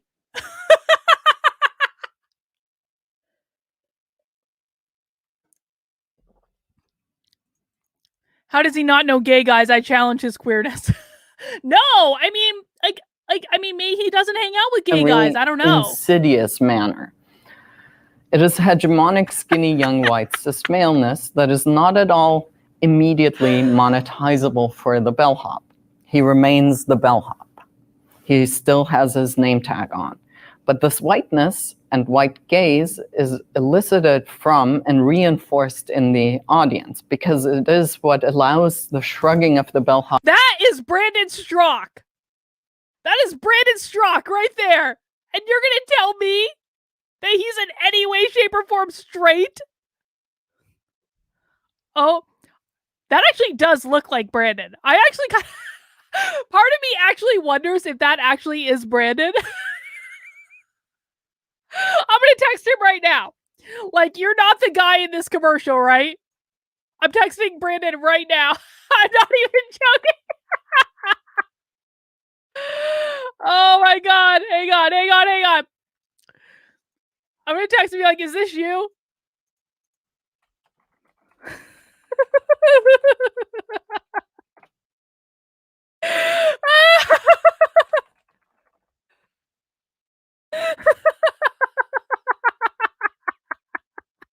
He was an actor. I mean, I wouldn't put it back. Like, wouldn't surprise me. Shoulders to transform a petty theft into an endearing, innocent desire. That would be, wouldn't that be some irony if that was Brandon Strock?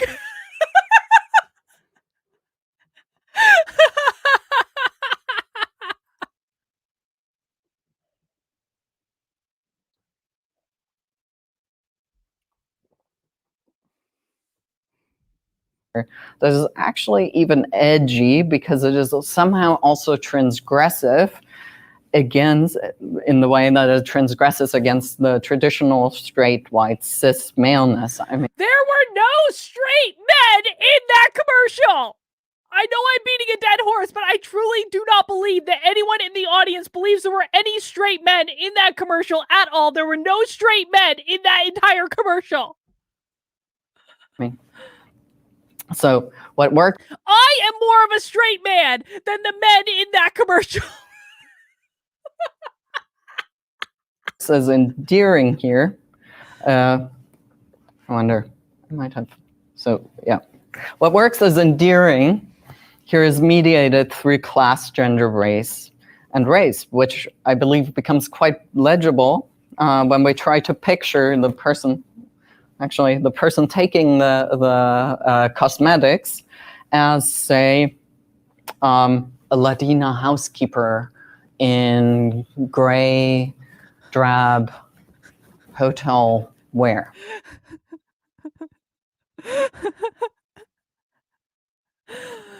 Oh, no straight men were harmed in the making of this commercial. I can't. It's not even the beer. I just can't. This is the part of the stream where I start to slowly lose my mind. Then suddenly that reads quite differently.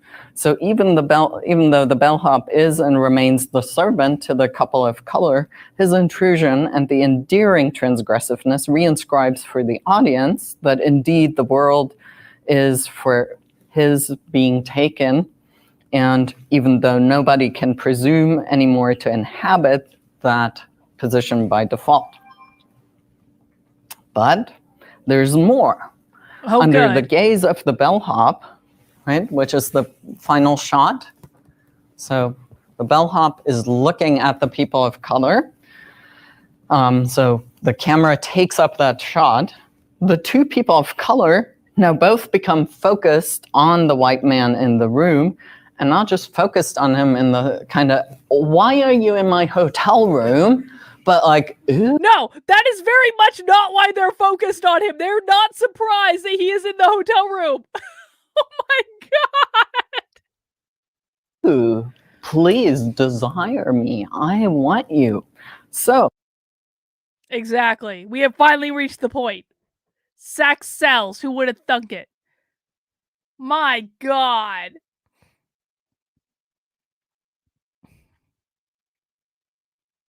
I feel like I freezed on the perfect frame right there. That was like actually perfect. That should have been the thumbnail. Right? It is not as if the two bodies of color now become presented as bodies that are there for the white cis man's taking. The class difference is smudged, but it seems that the Black and Latinx individuals seem to actively actually desire our cute, glammed up bellhop. They're not without agency at this point. So they do the desiring, and the site of power is actually the mascara, as we might expect, since it's trying to move that product. But what has also happened is that what was gender queer... The site of the power in that commercial is not the mascara. You know what the site of power in that commercial was?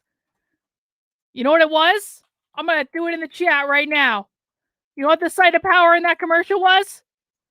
That's the site of power in that commercial. Intruding on and challenging heterosexuality in the initial couple. Challenging heterosexuality in the initial couple. Oh my god.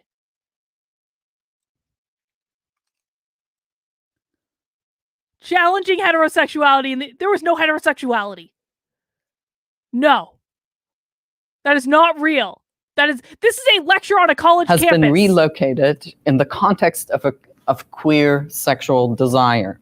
Moreover, even if the visual narrative here does not simply present us with a version of the world where wealthy white maleness confidently knows that it has the right to access and appropriate everything it sees, the mythification underlying that norm of whiteness gets reinscribed, if not deepened. So the white male cis body is not the only body, is actually the only body that remains in the end without makeup.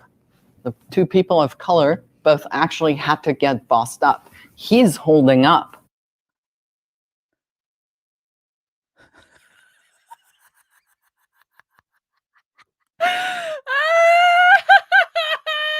I mean, he might be asexual. Maybe that's it. Maybe he's asexual. I don't know. I'm so confused in how you think that's a heterosexual couple. The mascara. So he's the one who's not bossed up. He's the body that vis-a-vis capitalism remains feminized. And he is about to argue that capitalism is at fault for turning a heterosexual couple into, I don't even know what. Oh my god. Oh my god. Tell that to the orange spray Trump uses. Yeah, I mean, like... we, the audience here, are initiated into a world where epidermal whiteness and presumed biological maleness no longer necessarily corresponds with class privilege. However, as we got to witness in the swift shift of the facial expressions of our Black and Latinx couple, a white cis male body still emanates irresistible attraction. So whiteness and cis maleness remain as eminently desirable, as we have been educated in fluidity by the smooth moving from gender queerness to sexual. Do you think that bellhop showed up in that room because he's the only one that's desirable? No, he showed up in that room because he wanted to fuck the other guy. The other guy is the one that's desirable. The gay best friend is the one that's desirable. Not only is he completely wrong in his analysis of this being a heterosexual couple, he's also completely wrong in this analysis of why the bellhop showed up in the hotel room in the first place, holding up a thing of mascara suggestively to suggest, I don't know, maybe an eggplant or something larger. I'm just saying it's because the gay best friend was what he wanted. And anyone who's ever actually lived in the goddamn real world knows this. Tech Priest Fisher says, capitalists turn to gay, embrace communism. I don't know, man. Gay men are fabulous, but like, let's just be honest about what's going on. Queerness, we are initiated into a world where wanting to have and wanting to... God damn it. What is wrong with these people? They've never been out in society? I don't understand. Why is this person teaching? I'm sure they're very smart, whatever, but like, this is the definition of no common sense right here. To use the Freudian distinction, converges in a wanting to do, which, thanks to the powers of performativity, is now both to desire and to identify with. The final scene is, I'm flipping back and forth too much, but I hope this is the right one. We'll see. The final scene here is ambiguous. It's not ambiguous. White cis male simply asserting that everything and everyone in the world exists for his pleasure, right? He's like, That's not what he was like at all. The desire of the two people of color seems to be what authorizes the bellhop. And yet the triangularity among the three characters is really limited. The Latinx genderqueer male character in the final shot, just like the Black woman, seem rather focused only on the white man. So moreover, I wonder why that is. I wonder why the Latinx queer man, who is at least been acknowledged as queer, is totally focused on the man and not the woman. I wonder why that is. Is this person completely incapable of picking up any sort of body language or signs? Does this person not know that gay men are a thing? I know I keep beating a dead horse. I'm just really perplexed by this entire analysis.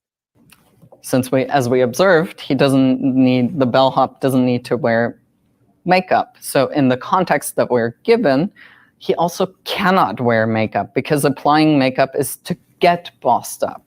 So what's cited here implicitly He is wearing an outfit of all gold. I am looking right now at the screenshot that I just texted to Brandon. That bellhop is wearing an entire gold outfit. And you're going to tell me because he's not wearing mascara, he's not bossed up? Yes. Yes. We are here to suffer. This level of navel gazing should be considered a disability. Treatment should be getting hobbies of gainful employment. Dude, I can't even. I fucking can't even with this shit. Exactly, by having the bellhop be the liminal figure, is that the white cis maleness still is the boss. Although the bellhop, because of his class position, is not currently inhabiting this position. Only already feminized positions can get bossed up. So the bellhop, as a cuter and slightly queerer version of... The bellhop is wearing an entirely gold outfit and you're telling me he's not bossed up? Okay. Yeah, Angel's like, the bellhop is Cinderella. This person needs... Dude, you're not wrong. White cis maleness still, or precisely in that very way, effectively shores up the limits of how far transgressive fluidity of desires and identifications can reach.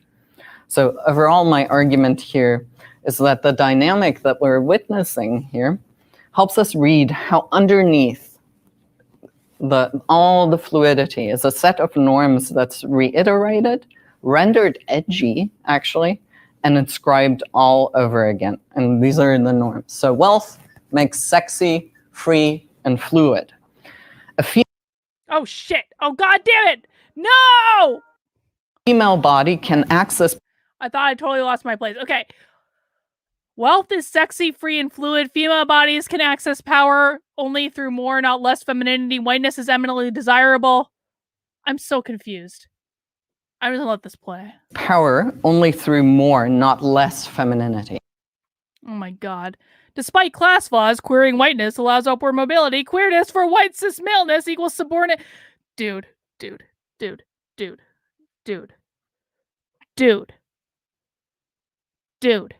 This is what higher education has done to people. It has given them no common sense. If you think of the black woman, right? She had to get more feminine. She had to get more feminine. She's the most feminine person in the goddamn ad. Oh my god. Oh my god. What I've learned from this is that trans people don't understand gay men. Or some trans people, I should say. I shouldn't say all trans people. What the hell?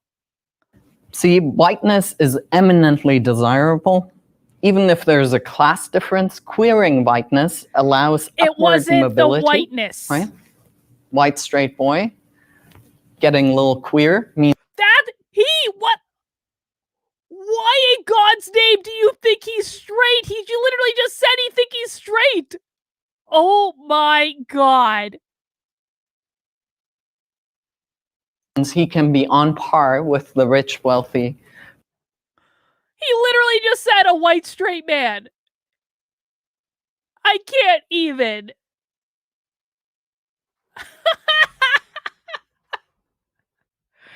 If this turns out to be Brandon Straka, I'm going to feel doubly vindicated, but it's obviously already obvious that bellhop was not straight. Come on. People of color. It allows him to enter into that threesome, being the golden boy, keeping the American dream not only alive, but also white. And finally, feminine.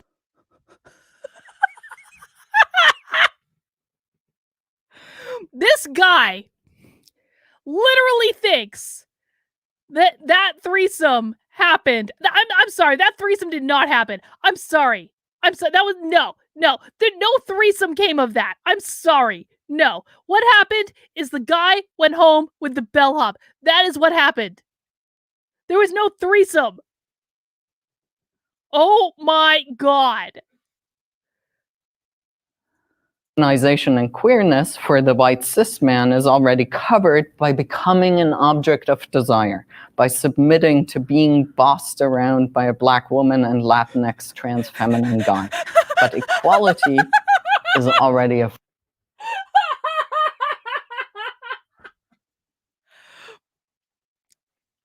He thinks that black women boss them around.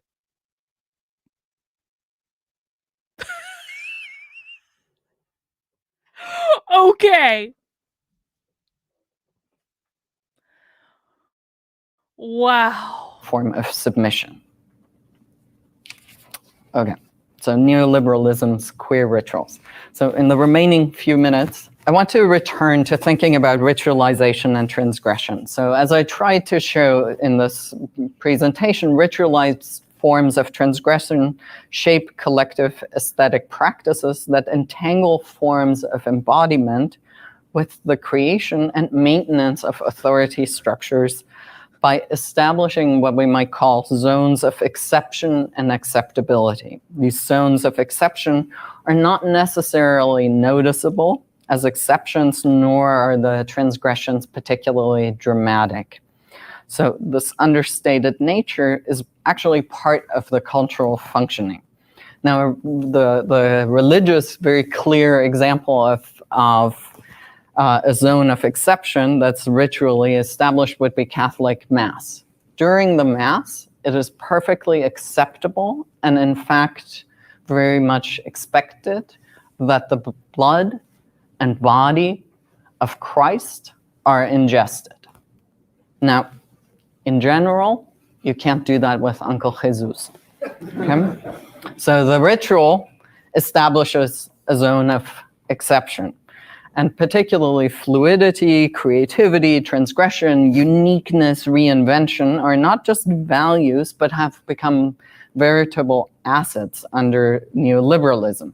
And yet taboos and sanctions for transgressing in the wrong way, for being creative in the wrong way, for inventing yourself in the wrong way, remain, but actually constantly emerge in new ways.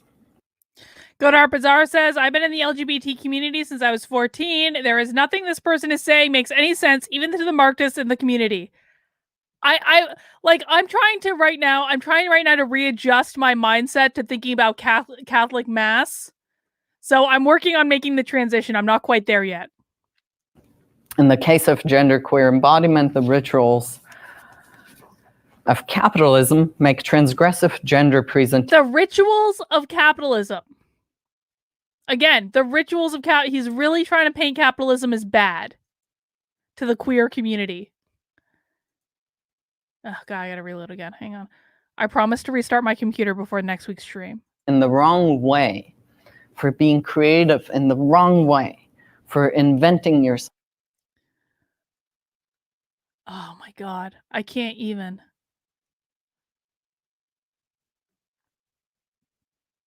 How does someone grow up in the world and think those were two straight men? I just this person needs to get laid is what needs to happen. I'm going to say it. In the wrong way, remain, but actually constantly emerge in new ways. In the case of genderqueer embodiment, the rituals of capitalism make transgressive gender presentations look like an affirmation, but the transgressions against the gender binary are condoned only if they follow the specifically ritualized versions that render special and sacralized the rarefied transgressive body. In everyday life, transgressions remain forbidden or policed even more stringently. As we've seen, the permissible genderqueer transgressions are not only inscribed in a very strict class aesthetic, but they're also intensely raced. In the university, as the context in which most of us move so very much, is no exception here. The provocative intervention that is an asset of edginess and a way into notoriety for the slim-wide cisgender tenured professor can very well be the end of it for a fat black transgender student. I can't even. Depending on our social positioning, lacking style or claiming the wrong style in our daily performance can become an offense to varying degrees against capitalism, against whiteness, against the male prime of place. Only if one is already rich, white, straight, cisgender, and a man does one get to lack style without repercussion. Only if one is a rich, white, straight white man do they get to lack style. Well, let's just be honest. Like, straight white men tend to lack style. Let's just be honest. And I think the Philadelphia Starbucks incident. Oh my God, I can't. Did anyone get a bingo? Has anyone even been doing bingo? Because I've been so confused. I haven't even been paying attention to bingo. I will say, we're going to return to our diversity training next week. We've got a couple weeks off. Maybe these bingos are more yeah. Award for best bingo avoid.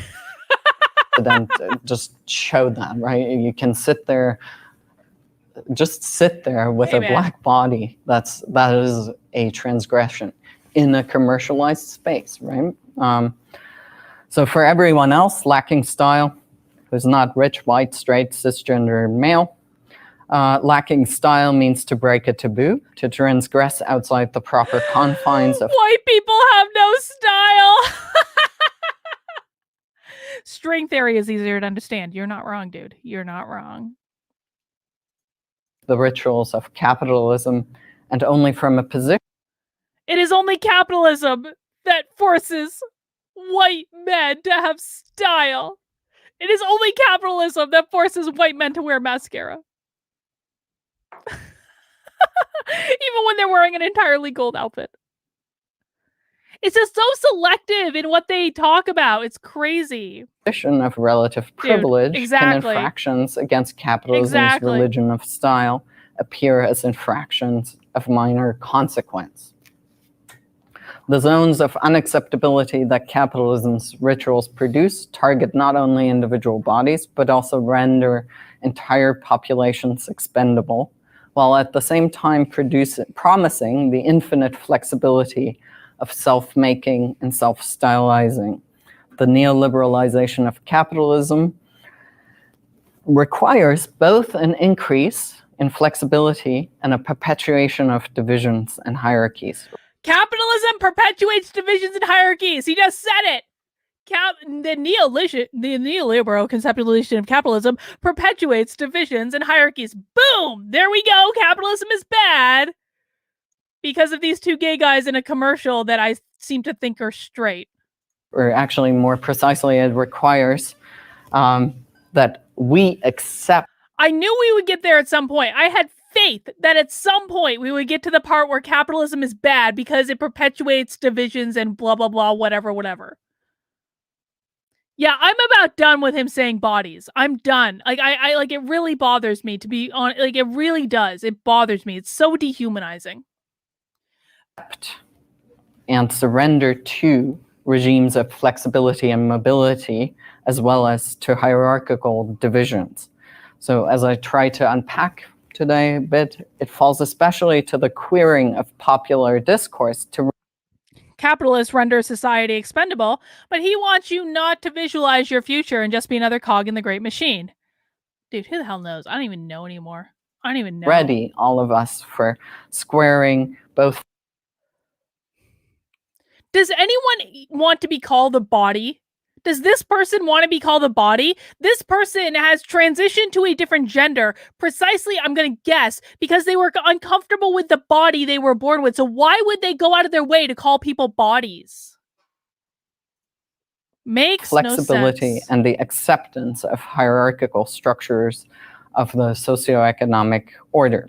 As the demographics in the US change, and they are changing, and as neoliberal economic practices supplant older practices, we will encounter new ways in which the hierarchies and vulnerable and expendable populations are produced, and how we are enlisted in this production. Is he saying that capitalism is producing oppressed populations? I'm pretty sure that's what he just said. I'm not going to rewind it because I'm kind of getting sick of this and I just want it to be over. But I'm pretty sure he just said that capitalism is producing oppressed populations. And its perpetuation. Equally, whiteness as norm, ideal, and asset, that whiteness invisible is the norm. Knapsack, as Peggy McIntosh calls it, will not look or work in the same way as it used to. As I try to start to develop through thinking about ritualization. We're going to have a new invisible knapsack. Peggy McIntosh is being supplanted. Is trying to help us see how the endorsement and proliferation of fluidity of identities, often heralded by rendering queerness as paradigmatic also for other identities, goes hand in hand with the retrenchment of normative whiteness. Rather than starting with thinking about queerness, whiteness, wealth as primarily identities or attributes to bodies, rather than thinking about whiteness as an identity or an attribute to a body, whiteness is now an attribute to a body. Kelly says, wonder how many are in that audience. Would love to see their faces during this. I imagine a range of confused expressions. Also, Cliff Notes, please. Yeah, I mean, so, like, the biggest outburst we've heard from the audience is when this guy said fuck. And so I really do wonder what they're thinking listening to this. I really do. I propose that we should start thinking about gender, sexuality, race, socioeconomic status as media and styles that only over time sediment into ontologies. In part, the intensification of the violent policing of these ontologies is that the old ontologies that we've known and that have ordered our lives are eroding. And so is the truth that's predicated on the quietly, violently enforced white heteropatriarchal supremacy that is baked into our political and social order through the naturalization and subordination of difference. Now that erodes. These are the people who have created the subordination of difference. These people are creating backlashes that include an actual white power movement, an actual anti-gay power, like an anti-gay movement, because they are so like committed to being a victim. These people are creating these things where they weren't there before. I'm sorry. I'm not going to say that these things never existed, but we had gotten to a place where we were a lot better off. And then all of a sudden, these activists come in and they do these crazy things and they assert these crazy things like two gay men are actually straight. And all of a sudden, like the rest of people like backlash against that because they're like, no, those two men were not straight. And all of a sudden, like, you know, they keep going back and forth until there's actual like white power movements and anti-gay movements. It's ridiculous. Carlin, on a scale of 1 to 10, how much of this do you understand? I feel like the Darmok Star Trek episode, my brand can't make pictures with his words. I feel like I understand enough of it, but a lot of it, honestly, I'm like really like, I have no effing idea what he's talking about, but I understand enough to get like the gist. And the increased violence that we see also means... And also, you have to know what to listen for, too. Like what you listen for is capitalism bad, because the entire goal of critical race theory and critical theory in general is to destabilize the system, right? So they're always going to take a point of, like, arguing against capitalism. Like, and this almost inevitably comes up. We see this in critical race theory when they say that capitalism was created from slavery, which it wasn't. Like, we see this come up when...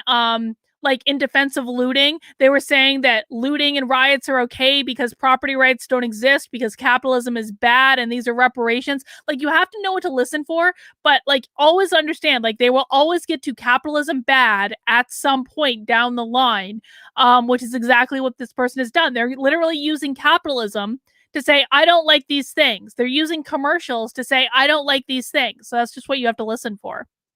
Means that the depoliticization of difference no longer works as it once did, and that new potentials for building political movements can actually, and does actually, open up.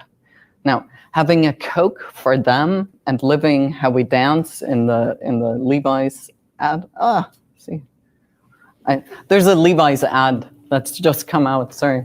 I was playing with putting it in, but then the time ran out. It's young, old, everyone. We all live as we dance. It's absolutely inclusive. Even shows a person in a wheelchair dancing. Now, all of that is actually not the problem. As long as we, it's always the people in wheelchairs. It's always the people in wheelchairs. That dance better be one big anti-racist, feminist, queer, anti-capitalist bash. Anti-capitalist bash! Oh my God! He literally... What the fuck? What the hell is that? I didn't even mean to pause on that, but like, what?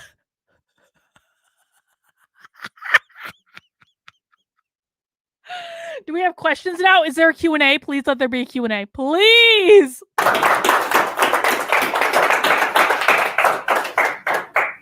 We still have some time for questions. Excellent. That was fantastic. But I'm sure that some of you have things you want to ask. So This is an actual German ad for queer travel to the US.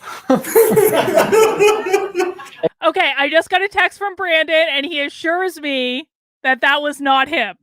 So, fake news, that wasn't Brandon Strzok. I might have started a rumor, but that was actually not Brandon Strzok. He has confirmed it.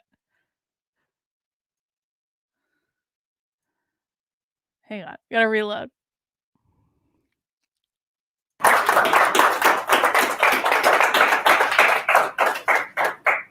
we still have some time.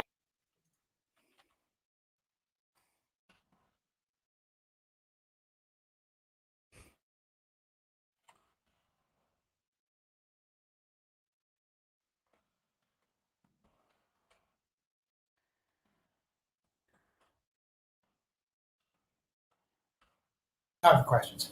That was fantastic. But I'm sure that some of you have things you want to ask. So This is an actual German ad for queer travel to the US.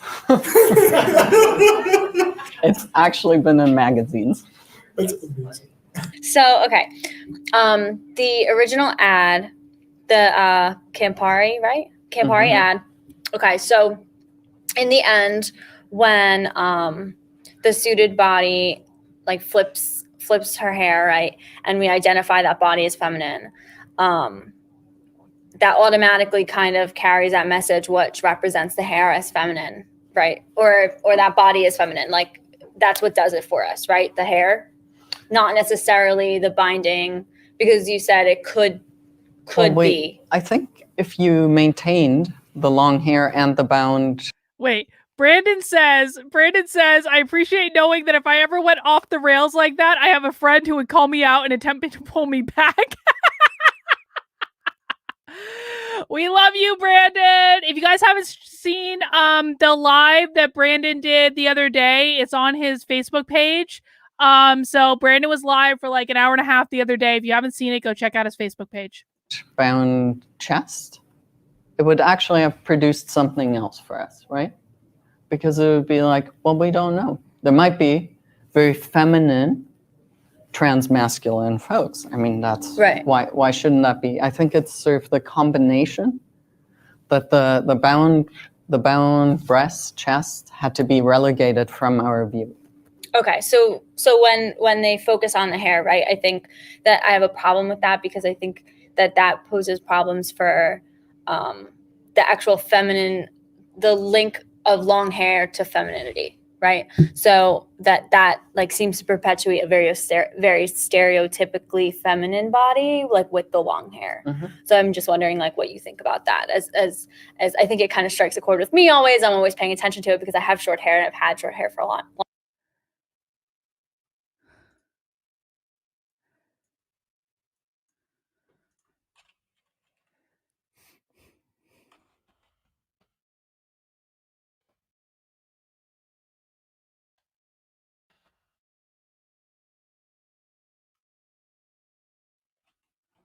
time. So like hair linking to empowerment and very much a feminine sort of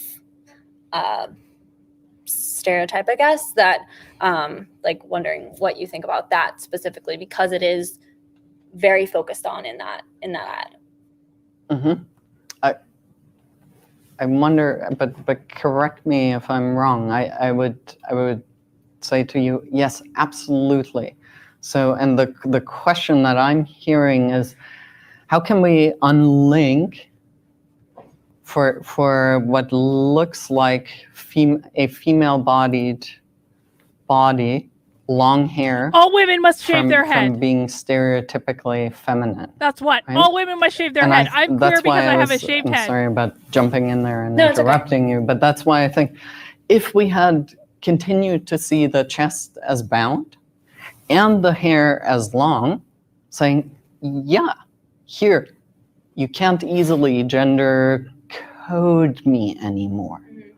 Right? That would, I think, start to really reposition what we're seeing. I was also thinking, in a way, it's a lot of the transgender characters we've seen so far in sort of the more popular in shows and things are very binary coded transgender folks, which isn't really how the transgender community works. Or even if you take famous trans people, the Wachowski How do these sisters, people get jobs? both actually inhabit a very Truly, how do these people get jobs? Non-traditional space. But yeah, I think you're picking up on exactly sort of the depth of just how the reinscription of a very traditional femininity and femaleness happens in that piece. I should apologize in advance. This is going to be a very general question, but I'm just sort of curious about how some of this links up with some other stuff it just made me think of along the way. So one thing I was thinking about is these very sort of broad, I guess, social theories about these ritualized transgressive spaces and stuff like stories about, medieval carnival, this one day of the year when everything gets flipped around and the poor can beat up on the rich or whatever. And the stuff Nietzsche has to say about tragedy, I take it that's this sort of space. So I assume some of this broader theory is lurking in the background here, that you see this as sort of, this is a place where that comes out. And so I'm partly curious how you see your very specific approach connecting with that sort of broader claim about ritual transgressive spaces.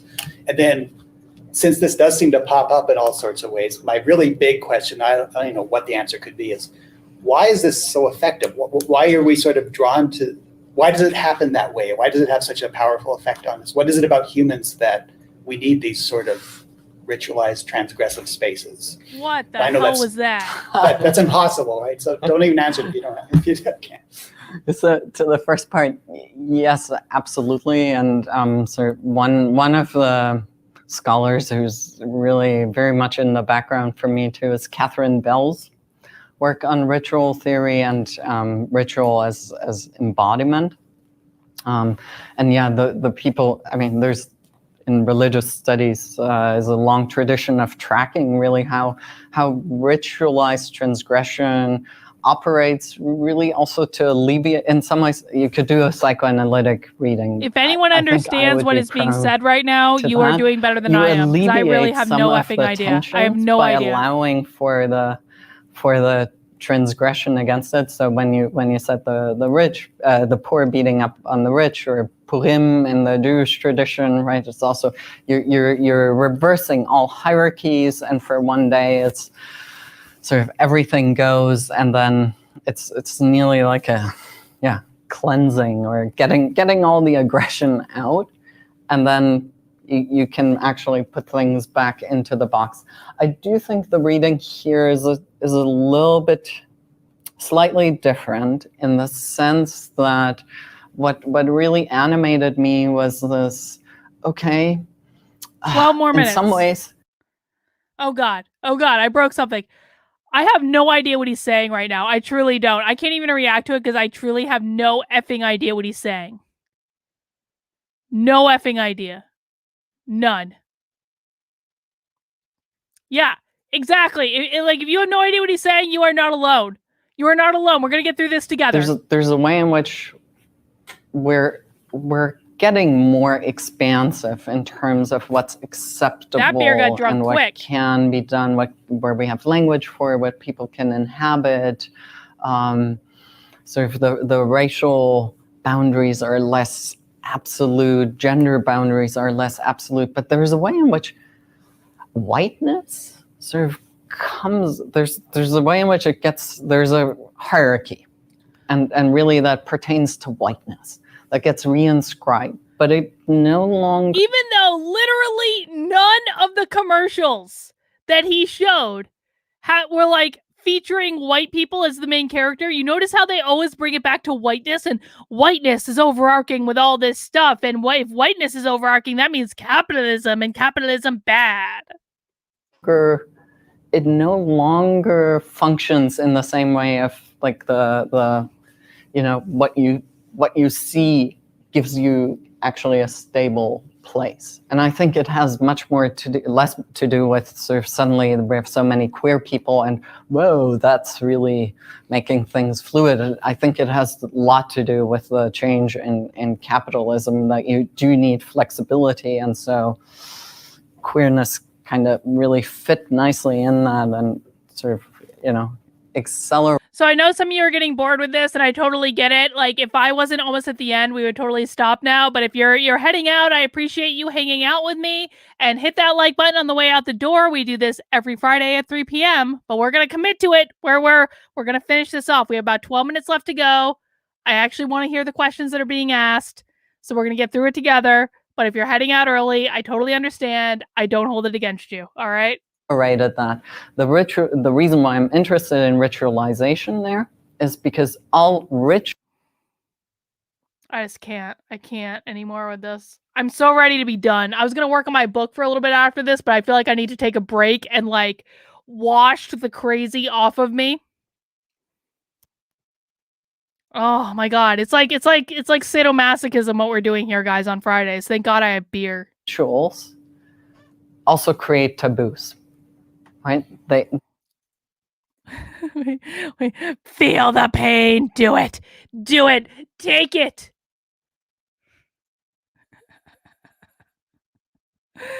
We're committed.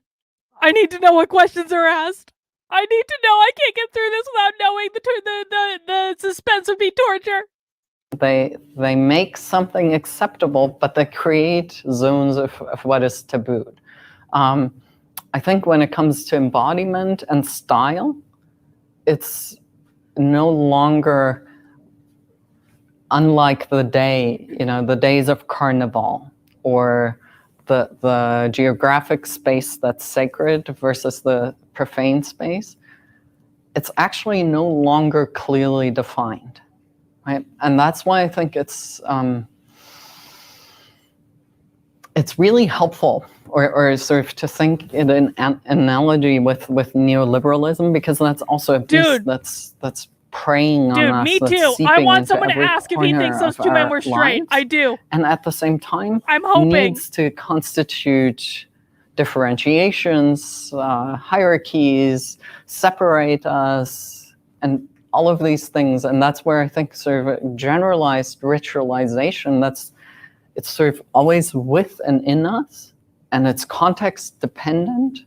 So if what is appropriate for me to perform here, right now. Listen, I'm going to say, if you ever find yourself in the position of having to listen to something like this in person, and you have the opportunity to ask the question, did you really think those two men were gay, or straight rather? Did you think those two men were straight? You ask the question. If you don't, you are not doing your duty as an American. This is slightly transgressive, right? Okay, I can do that. I have tenure. I'm a queer theorist. This person has tenure at a university. Let's just take a moment to wrap our head around that.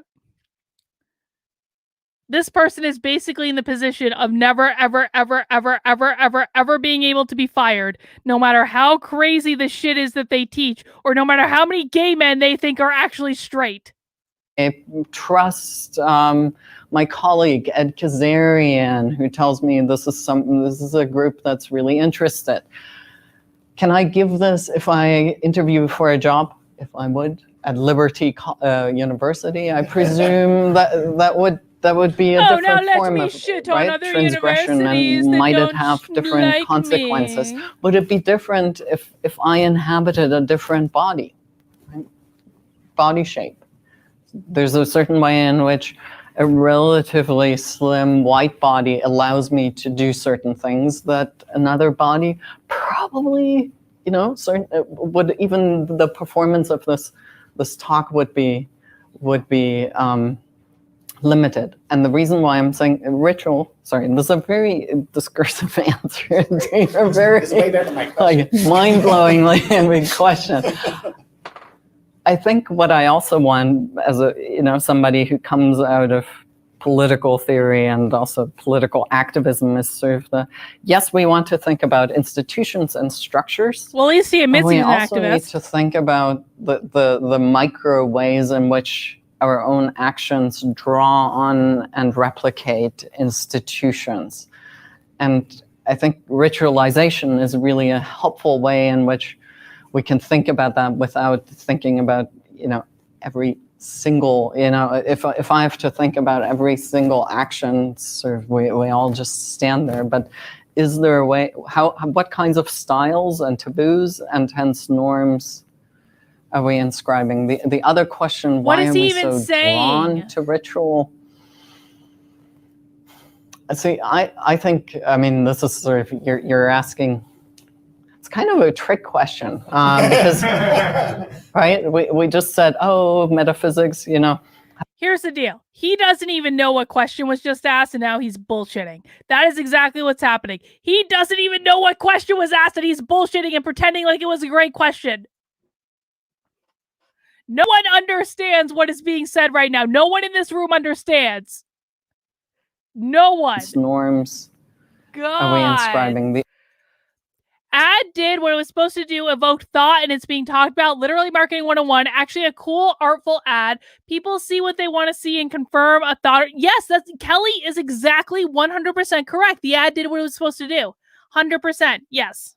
The other question, why are we so drawn to ritual? See, I think, this is sort of, you're asking, it's kind of a trick question, because, right, we just said, metaphysics, have become performativity and there are no essences, and you're basically asking me to commit to an essence of humanity.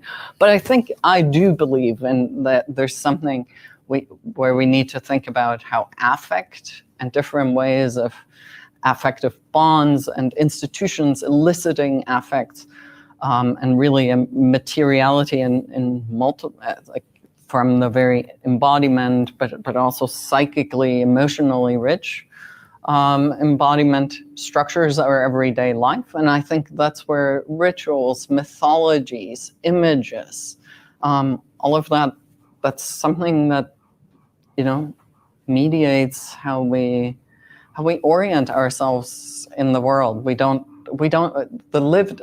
some extent, I think at this point, religious studies is where we really still study metaphysics.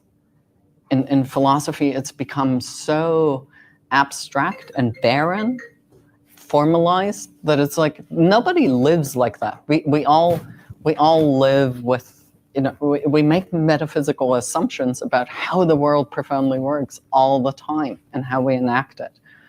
I think that's why and that's a form of, I think we need that. Can you answer the big question?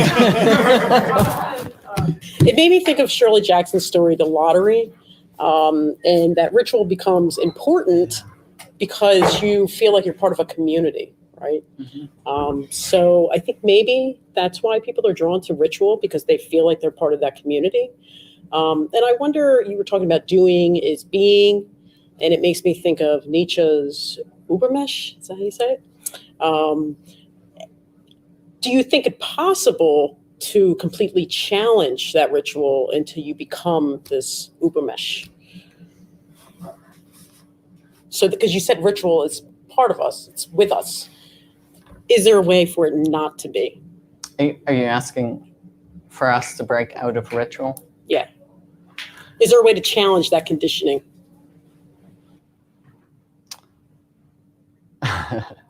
So the first part of your question actually also with the lottery made me think rituals make our world predictable.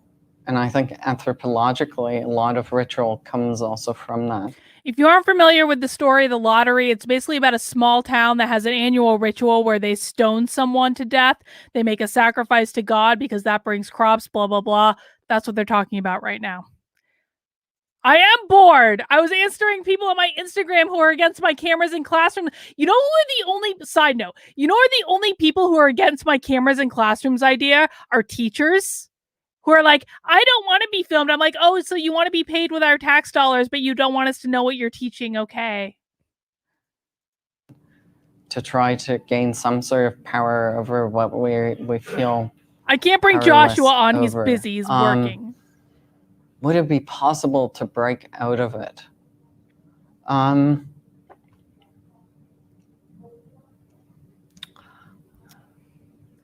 Guys, if you don't want cameras in classrooms, don't bring that shit here, because honestly, public schools are public places. This has already been decided by the Supreme Court. Government servants can be filmed doing their jobs. Teachers are government servants. So this has actually already been decided. You can talk about privacy all we want, but public schools are public places. If you don't like it, pull your kids out and homeschool them.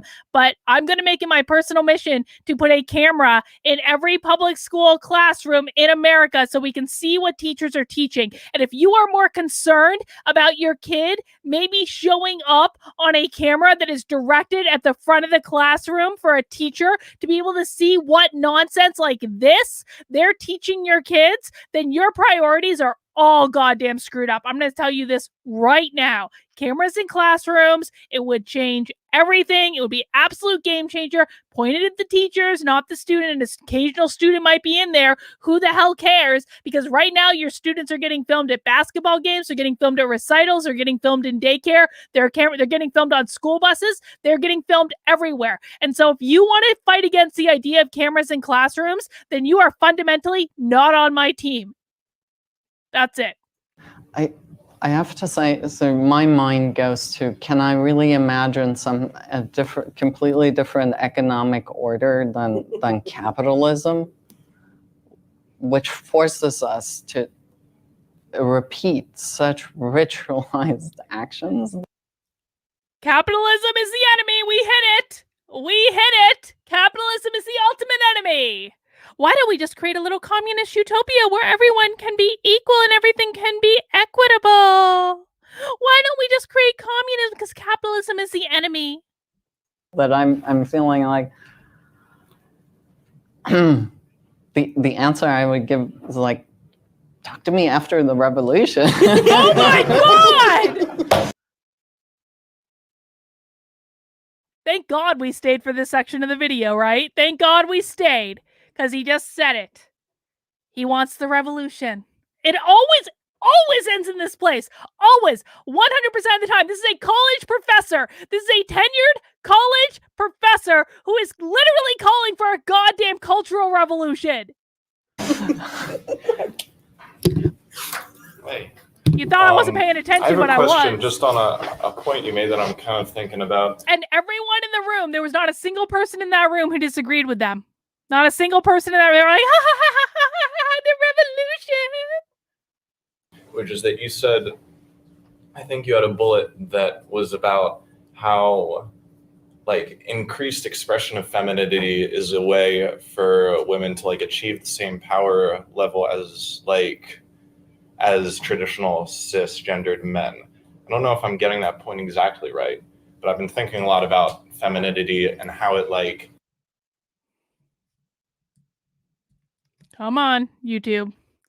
I have time for this stuff. We got 7 minutes left. We've already talked about the revolution. We were going to get there eventually. It always comes to communism. Every single goddamn time. I never believed the right when they're like, everyone wants Marxism. I was like, oh, here we go. Relates to people's level of power. And especially for men lately too, are like trying to express this different form of femininity. No, they don't realize that. It's like similar to the dude in the makeup ad, where he's suddenly like sheepish for a second, where he's not like exercising control. He was not sheepish because of putting on makeup. He was sheepish because he was inviting someone to bed for a one-night stand. That was why he was sheepish. Like, you want to fuck? That's what he was doing. Come on. Come on! It's like these people have never had sex. God. Control over the situation, but he still is, just like in a more subtle, I guess like manipulative way, by not like overtly expressing his power, which is, I feel like, considered like related to sort of like how modern racism is a little more covert expressions of power. Did you hear that? He's actually questioning why the white man in that ad was not expressing more power because he's surprised that the white man wasn't like more overt. That's exactly what he's doing. Yes, white men can be sheepish too, as it turns out. Rather than overt. But I'm thinking... Patrice said their bodies have not had sex. You're probably not wrong, Patrice. Dude, Anthony says I'm stoned and I still do understand. Do you mean you still don't understand or you do? I think you meant you still don't. I feel like femininity isn't necessarily, like relating to that, femininity doesn't seem to me as necessarily something that relates exactly to power. And it just might be the way that I experience it. And I think about femininity as something that is more like intuitive and like, I don't know, like a community oriented, like I would say like naturalist. Is anyone shocked that this man has never met a powerful woman in his life? I'm not. No, I'm not. God damn it! I have to reload. Hang on. It doesn't seem to me as necessarily something that relates exactly. There is something to be said about women are receptive, men are giving, right? Women receptive, men giving. So there is something to be said about that. Like that's a traditional feminine thing, but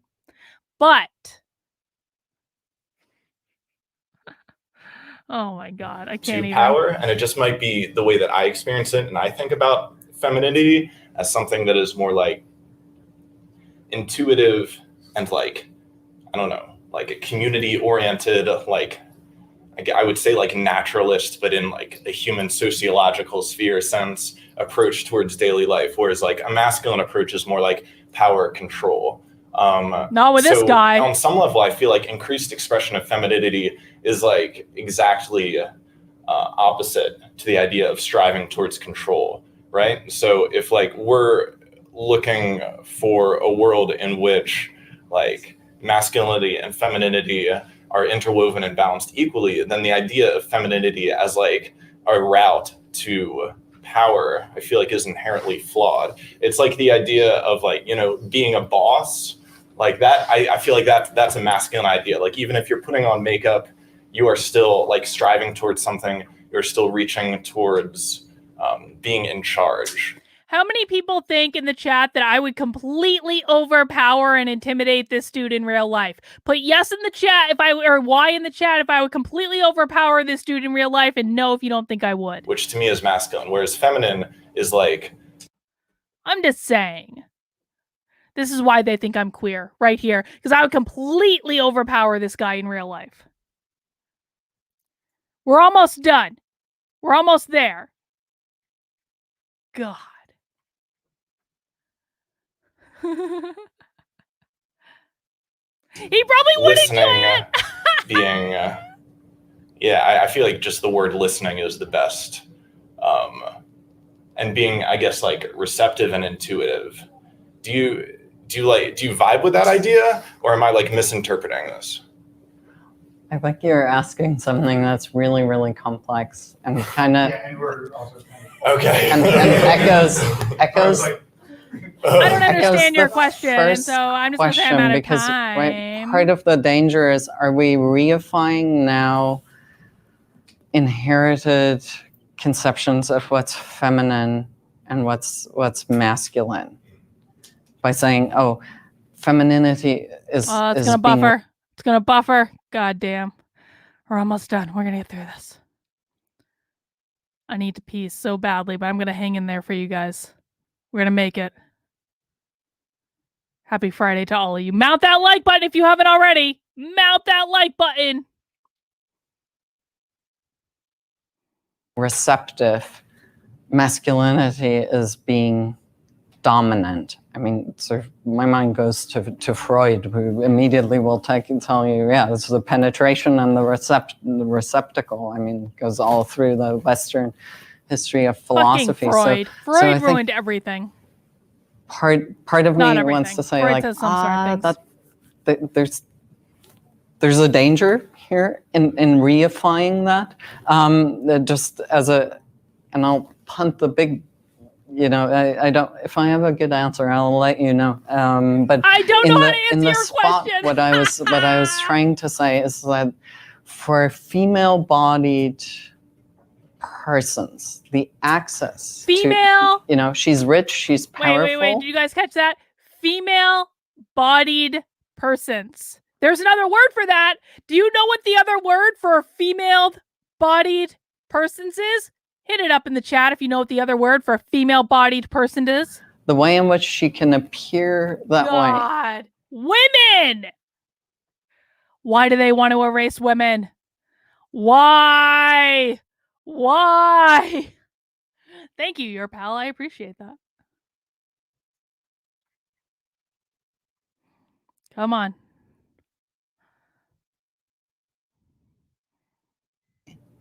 Is not by now putting on a suit or putting on,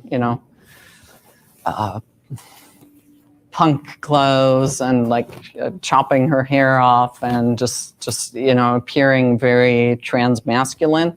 Not the way. If you look at the CEO ranks, female CEOs, you see a very careful curation of femininity, of not transgressing too much against becoming too masculine, too male, because you already, as a powerful woman, already get all the stereotypes of being ball buster and whatnot. With the other point I just want to sort of mark so that I don't forget it, that I thought was really interesting that you made, is about the way in which for hegemonic racial and gender embodiments to actually maintain and somehow somewhat safeguard that dominance is by actually appropriating aspects of the non-dominant, right? Which can be shed. So as a guy being a little bit feminine like he did when it suited him. You mean gay? By a guy being a little bit feminine, do you mean gay? Do you mean he was gay? Do you mean he wanted to fuck that other guy and that was why he was a little bit sheepishly feminine? I'm just saying. Well, but then, of course, as a cisgender guy, he's not bound. Oh my God. Calling them women makes them people, not bodies. Adam Johnson, you're not wrong about that. Well, you know what? You're not wrong. This is happy hour, so maybe happy hour should have a drinking game. We'll have to work about. That's kind of like what I was trying to do with bingo, but I was making it a little bit more appropriate because not everyone can drink on the stream because some places it's still noon. Same thing, sort of people, white folk, adopting black American English when it's suitable and cool, but of course then being not bound by that because we can pass in another context perfectly well, but it sort of softens the whiteness. It softens the whiteness? That's really interesting. Goes back to the question of how do we upend this? What the fuck? How do we upend these orders? The whiteness. And I actually think rather than thinking about individual performance, we probably need to think about building different. We are like 30 seconds away from being done. 30 seconds away. I promise. We're almost there. We're almost there. We've almost made it. Oh my God.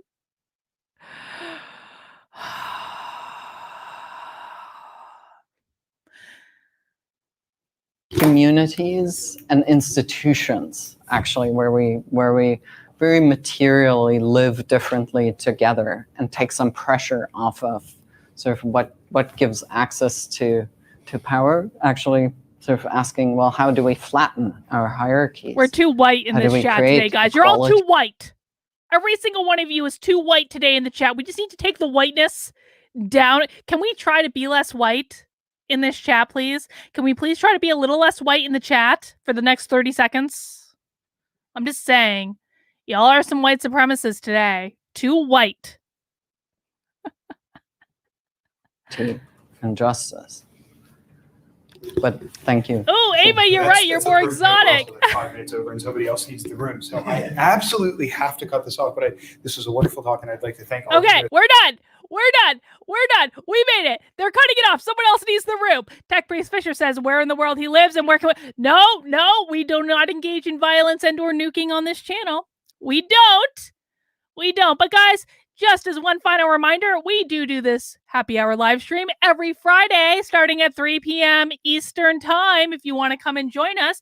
And if you want to join me throughout the week, you can join my locals community, kb.locals.com. You can become a monthly supporter for $5 a month. You can become an annual supporter for $50 a month and get 2 months for free. You get access to all of my Zoom calls, my discussions, all the exclusive videos that happen in Locals. Locals is like social media for adults. It is awesome. Kelly O'Daniel is closing us out tonight with the amount of generalizations being made in this body nonsense. I'm a woman with unique characteristics. Quit trying to take it away from me. Kelly, I completely agree with that. All right, guys, I will see you next week. Same time, same place. Have a great weekend. We'll see you soon.